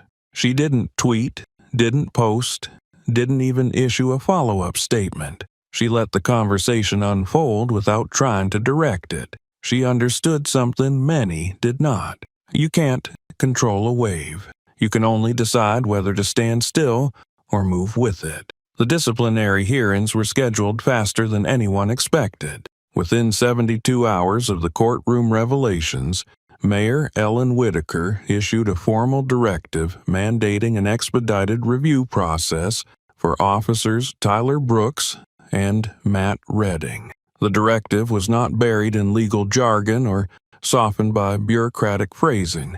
It was clear, sharp, and unapologetic.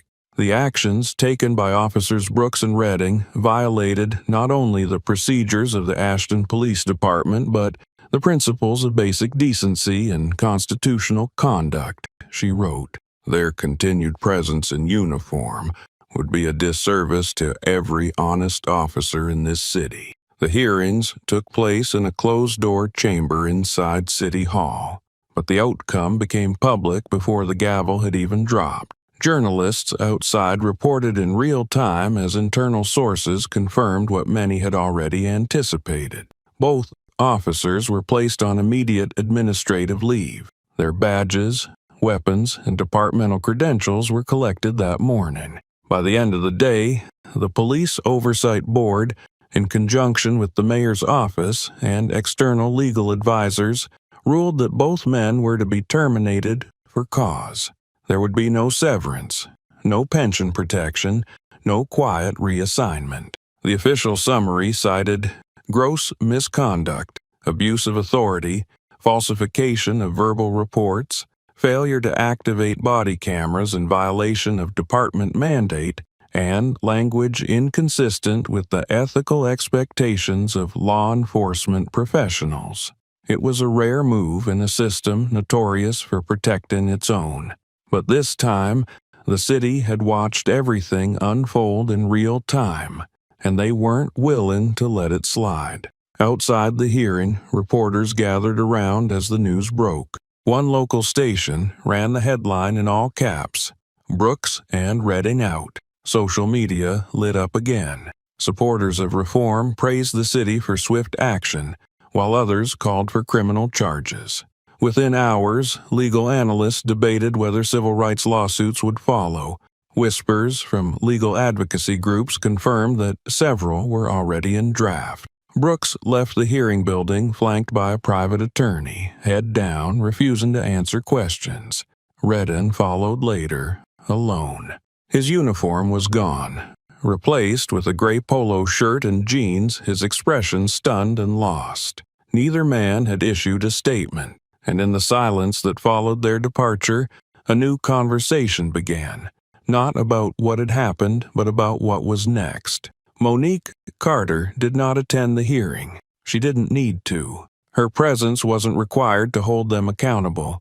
Her voice had already done that, but her next step would be the one everyone was watching for. Because while Brooks and Redding had been publicly removed, Monique was about to step into a room full of people who had remained silent when she was thrown into a cellar. The Ashton Police Department was not just a building, it was a culture. One she had inherited, one she was now expected to fix, and she was ready. That morning, the department assembled in the large multi-purpose hall on the second floor. Officers in uniform sat in quiet rows, hands clasped in laps or folded across chests. Detectives leaned against the back wall. Administrative staff stood near the side exits. No one talked. The usual banter of briefing rooms and locker halls was gone. Every seat was filled. They had all seen the video. They had all read the headlines. They had all heard the ruling. Now they were waiting for the woman they once called Chief to walk in. not as a superior officer, but as the person who had been failed by the very institution she led. At 8:59 a.m., the double doors at the front of the hall opened. Monique Carter stepped inside. She wore her full uniform, polished and pressed. Her nameplate gleamed. Her badge was centered, steady. She carried no notes, no folders, no projection screen behind her, just presence. As she walked to the front of the room, every head turned, some out of respect, some out of discomfort. A few avoided her gaze altogether.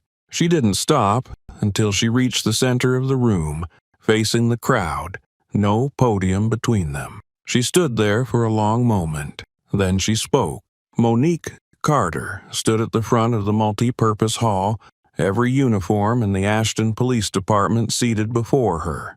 No barriers, no microphone, just her voice, clear and unflinching. She let the silence stretch a few seconds longer, not for effect, but because she wanted them to sit with their own discomfort before she began.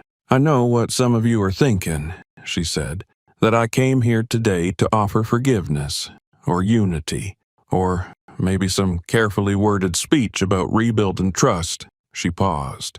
"That's not why I'm here." Her tone was level, deliberate, not loud, not rushed, but unmistakably firm. "I'm not here to reform the system," she continued.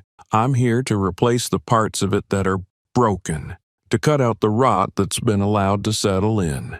This isn't a policy shift. This isn't about workshops or weekend training sessions. This is a purge." No one moved. Monique stepped forward. "What happened to me was not an isolated incident.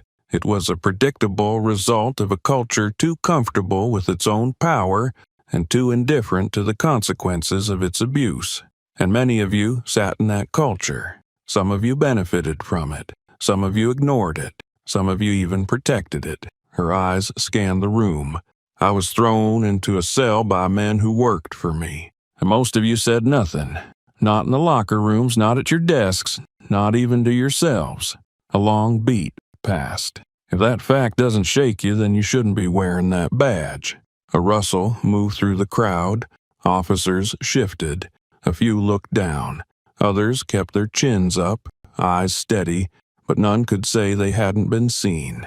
Monique straightened her shoulders. "As of today, I am issuing a full departmental overhaul. That includes mandatory anti-bias training that isn't about checking a box, but about changing behavior. Internal Affairs will now report to an independent civilian review board, not to command staff. Body cam compliance will be audited weekly, and any unexplained lapse will result in immediate suspension without pay." She took another step forward. "All complaints, past and present, will be reopened and re-examined under new oversight. And for those who are worried about what that means, if your record is clean, you have nothing to fear. If it's not, start preparing your exit." Murmurs began to swell. She let them. "Some of you have served this city with honor. I see you. I respect you. But make no mistake, I am no longer protecting this department's reputation. I am protecting this community's right to be safe from us when necessary." She let that sit. "If you don't like what's coming, you're free to resign. No one will stop you. No one will chase you. But if you stay, you will be held to a higher standard than you've ever known. You will answer for your choices. And you will be expected to uphold a definition of service that starts with humility and ends with accountability." In the back, an officer stood slowly. She was a veteran, 22 years on the force. Her voice wasn't loud, but it carried. "What if we're willing to change?" Monique met her gaze. "Then we'll do the work, together." Another officer stood. "And if we fail along the way, then you fail forward, and you own it." The room was no longer quiet. Heads were nodding. Some remained stone-faced, but the shift had started. Monique continued. "This isn't a speech. This is notice. If you don't belong here, leave. If you think integrity is optional, leave. If you think being challenged is an insult, leave. This is the last department meeting where silence will be an acceptable response." She paused at the final line. "We are not rebuilding trust. We are building something new, because what came before is over." With that, she stepped back. She didn't wait for applause. She didn't need affirmation. She had said what needed to be said, and now the room had to decide what came next. 3 weeks after the courtroom hearing, the City Council of Ashton gathered in a rare emergency session. The chamber was packed.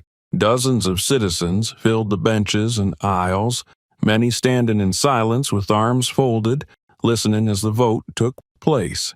Outside, a larger crowd watched the live feed projected onto a screen in the plaza. It wasn't just another policy debate.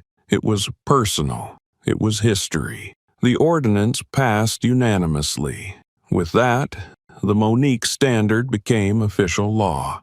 It wasn't just a symbolic gesture. It was enforceable policy, a framework of accountability crafted after the very failure it sought to correct.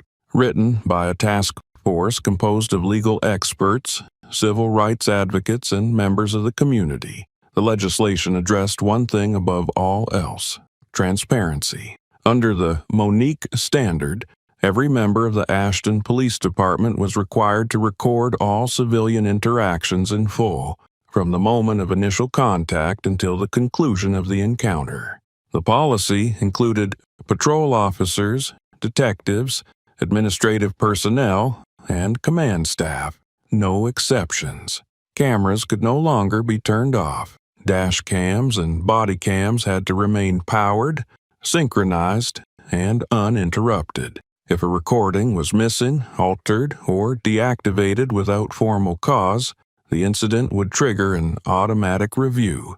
That review would bypass internal filters and land directly in the hands of the newly created Ashton Civilian Oversight Board, composed of residents selected by public lottery, not appointment. The law also mandated monthly public releases of data.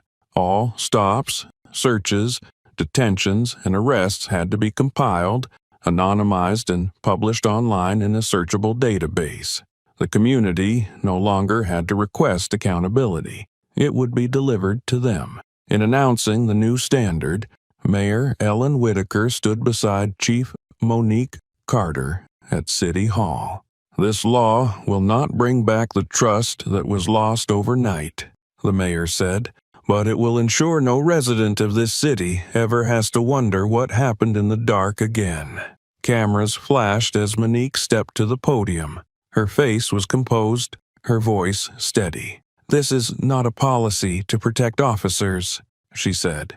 "This is a policy to protect the people they serve, and to protect the integrity of the badge for those who still honor it." Her words were clipped, deliberate. She made no apology for the system's past failures.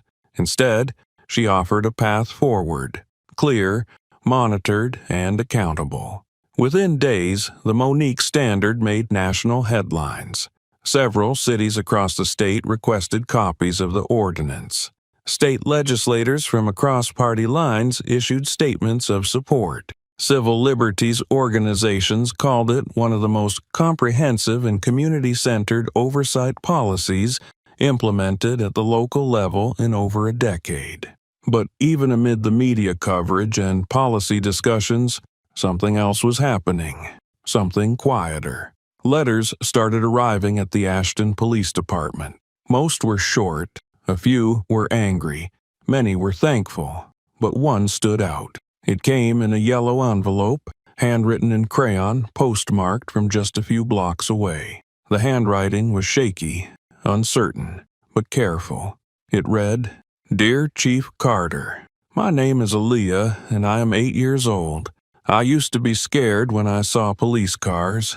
I thought they would hurt my mom or take my dad. But then my teacher showed us your video in class, and I saw what happened to you. And you didn't give up. You told them the truth, and you helped fix it. Now I don't feel scared anymore, because I know you're there.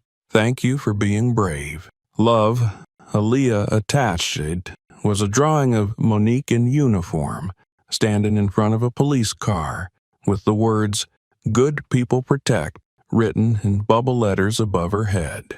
Monique received the letter late one evening, slipped into a stack of paperwork on her desk. She read it twice, folded it gently, and placed it inside her uniform jacket. She didn't frame it. She didn't post it online. She carried it with her. The following morning, she read the letter aloud during the department's shift change meeting. No commentary, no explanation, just the words of a child who had seen enough to be afraid and then enough to believe again.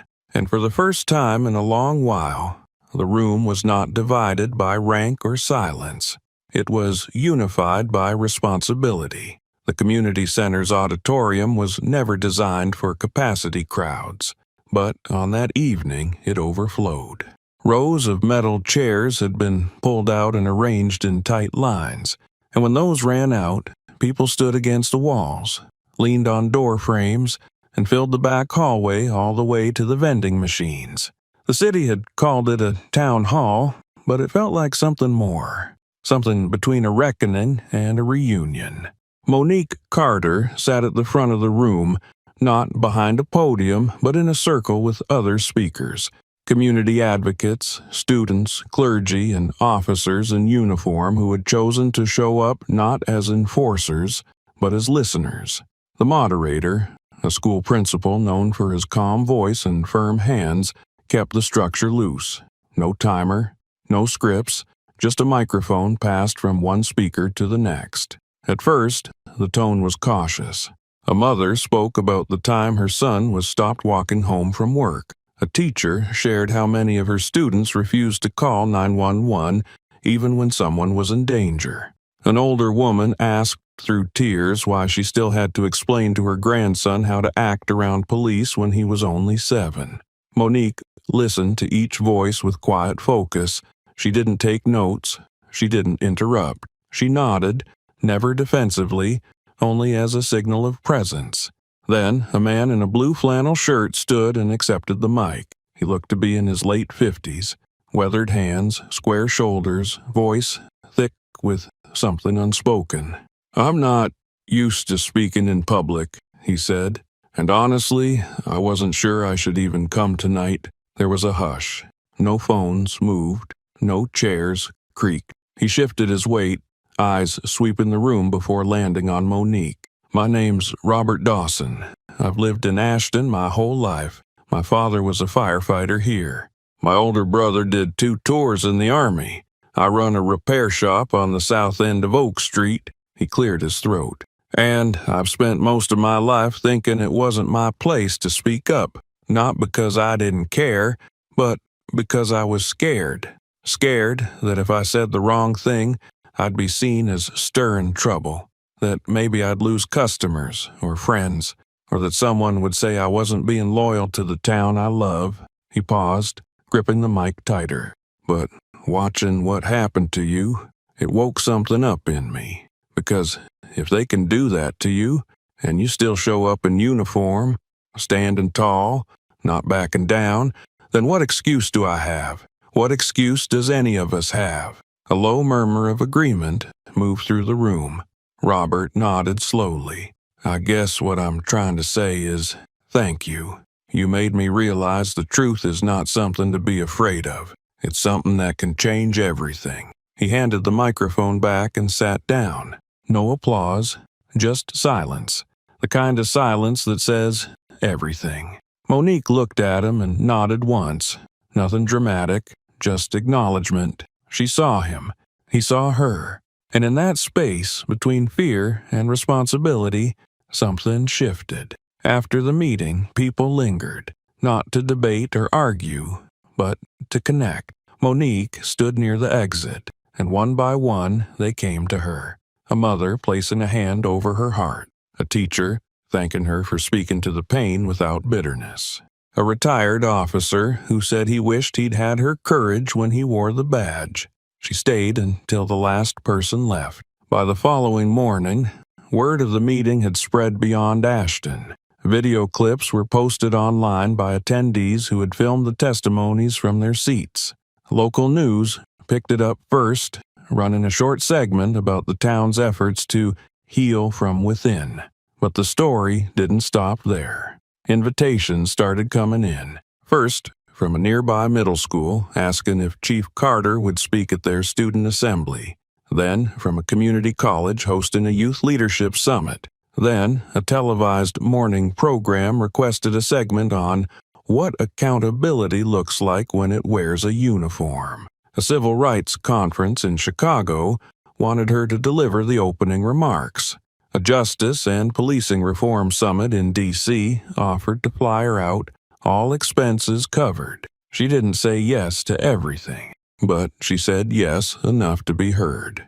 Each time she spoke, she brought no scripts, no talking points, just the truth, the full weight of it, measured and unsoftened. She spoke about fear, about silence, about consequences, and about the choice every person had to step forward or step aside. Students asked questions.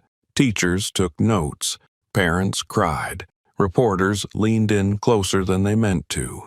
Activists applauded not because she was a hero, but because she didn't pretend to be one. She ended every talk the same way.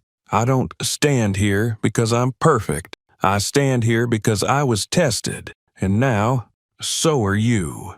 It was nearly midnight when Monique Carter finally allowed herself to stop moving. The house was still. The city had quieted. The headlines had slowed. Her phone sat turned over on the kitchen counter, vibrating occasionally but ignored. She stood alone in her living room, the soft hum of the ceiling fan above her, holding the remote like it was heavier than plastic. Then, without thinking too much, she clicked play. The footage appeared on the screen, the same video that had circled newsrooms, been clipped on social media, dissected in podcasts and televised panels. But this time, there was no voiceover, no commentary, just the raw file, just her, alone in her car, alone on that road. Blue and red lights filled the screen. Her hands went still on the steering wheel. She saw her own shoulders rise and fall with breath, heard her voice calmly explaining what she was reaching for, how she was complying. Then she watched her own body pulled from the vehicle, arms twisted, voice buried beneath commands. She didn't flinch. She had already lived it. She watched the whole thing, from the first flash of lights to the moment the squad car door slammed shut. Then she let it play again, and again, until the sunroof reflected the moment she looked up into the sky, even though she hadn't remembered doing it at the time. Monique didn't feel rage. She didn't feel shame. She felt clarity. This was never about revenge. It wasn't about humiliation. It wasn't about punishing two officers who made a terrible decision. It was about what they revealed without meaning to. The cracks in the culture, the comfort of assumptions, the instinct to dominate instead of protect. She leaned back on the couch and closed her eyes for a long moment. Her daughter's bedroom light was still on upstairs. A sliver of it glowed under the hallway's edge. Monique smiled faintly. Her daughter was 12, sharp, curious, and quietly watching everything. She had seen her mother on the news, in the courtroom, on school projector screens. She had seen her in a cell, and she had seen her take the podium. And Monique had never once explained it away. She opened her eyes again and looked back at the paused screen. Her own face stared back at her from the frame, calm and unmoving as the officers pulled her from the seat. "I went through it all," she said softly, "so she wouldn't have to swallow silence the way I used to." There was no one there to hear it but herself, but that made it no less true. Monique stood and walked over to the television. She didn't turn it off. She let it keep playing as she walked upstairs, each step steady, deliberate. Outside her daughter's room, she paused. "You still up?" she asked. A quiet, "Yeah," came from behind the door. Monique opened it gently. Her daughter sat at the desk, drawing. Crayon strokes filled the pages, blue and gold shapes that looked like a badge, a street light, and what might have been a courtroom bench. "Couldn't sleep," her daughter said. "I know," Monique replied, sitting on the edge of the bed. They were quiet for a moment. The ceiling fan above them spun slow circles into the darkness. "Are you okay now?" her daughter asked. Monique looked at her. "Yeah, I'm okay." Her daughter didn't look convinced. "Is it going to happen again? To someone else?" Monique didn't answer right away. "It will," she said finally, "but not like before. Not without cameras, not without consequences, not without people standing up instead of staying quiet." Her daughter looked down at her drawing. "I think I want to be a lawyer," she said. Monique smiled. "That'd be good," she replied. "We need ones with big hearts and loud voices." They sat there a while longer before Monique kissed her forehead and left the room, closing the door gently behind her. Back downstairs, she turned off the TV. The screen went dark. Her reflection caught briefly in the glass before disappearing. She didn't need to watch it again. She had carried it long enough. Tomorrow would bring new questions, more interviews, a community still healing, a department still shifting. But tonight, she had made peace with the moment that once broke her silence. Because silence for her was no longer an option. Monique Carter sat in front of the camera, not as chief, not in uniform, but as herself. No set, no teleprompter, just her voice, steady and clear. If someone like me, a police chief, trained, respectful, calm, can be handcuffed on the side of the road for doing nothing wrong, she began, then ask yourself, what chance does anyone else have? She looked straight into the lens, not with anger, but with quiet conviction. I didn't resist. I didn't raise my voice. I followed the instructions. I did everything right. And still, I was treated like a threat. Her voice didn't shake. She wasn't telling this story for pity. I've heard people say, if you just obey the law, you have nothing to worry about. But that night proved something else. It proved that perception can override truth, that uniform, title, and experience mean nothing when bias walks in first. She leaned forward, folding her hands. This isn't just about me. It's about what it means when a system designed to serve you no longer sees you. And the scariest part, that's not new. It's just finally on camera. She paused, letting the silence land. I went through it all so my daughter wouldn't have to, so your daughter wouldn't have to. So one day, a traffic stop doesn't have to mean fear, silence, or survival tactics. Her voice softened. I'm not here to inspire. I'm here to remind you. Justice doesn't always recognize who you are. And if it failed me, it can fail anyone. Then she asked the question, what will you do when justice doesn't recognize you? The camera held on her face for a beat longer before fading to black. White text appeared. When truth isn't enough, your voice must be. Thank you for staying with us through the story of Chief Monique Carter, a woman who didn't just survive injustice, but challenged it from within. Her silence exposed the system. Her voice demanded its transformation, and her actions proved that justice isn't a title. It's a decision, made every day by all of us. Now we want to hear from you. If this story made you think, reflect, or feel something, what part struck you the most? Leave your thoughts in the comments below. Share this video with someone who needs to see it. And don't forget to like, subscribe, and follow the channel for more real stories that matter, because the next one might change everything.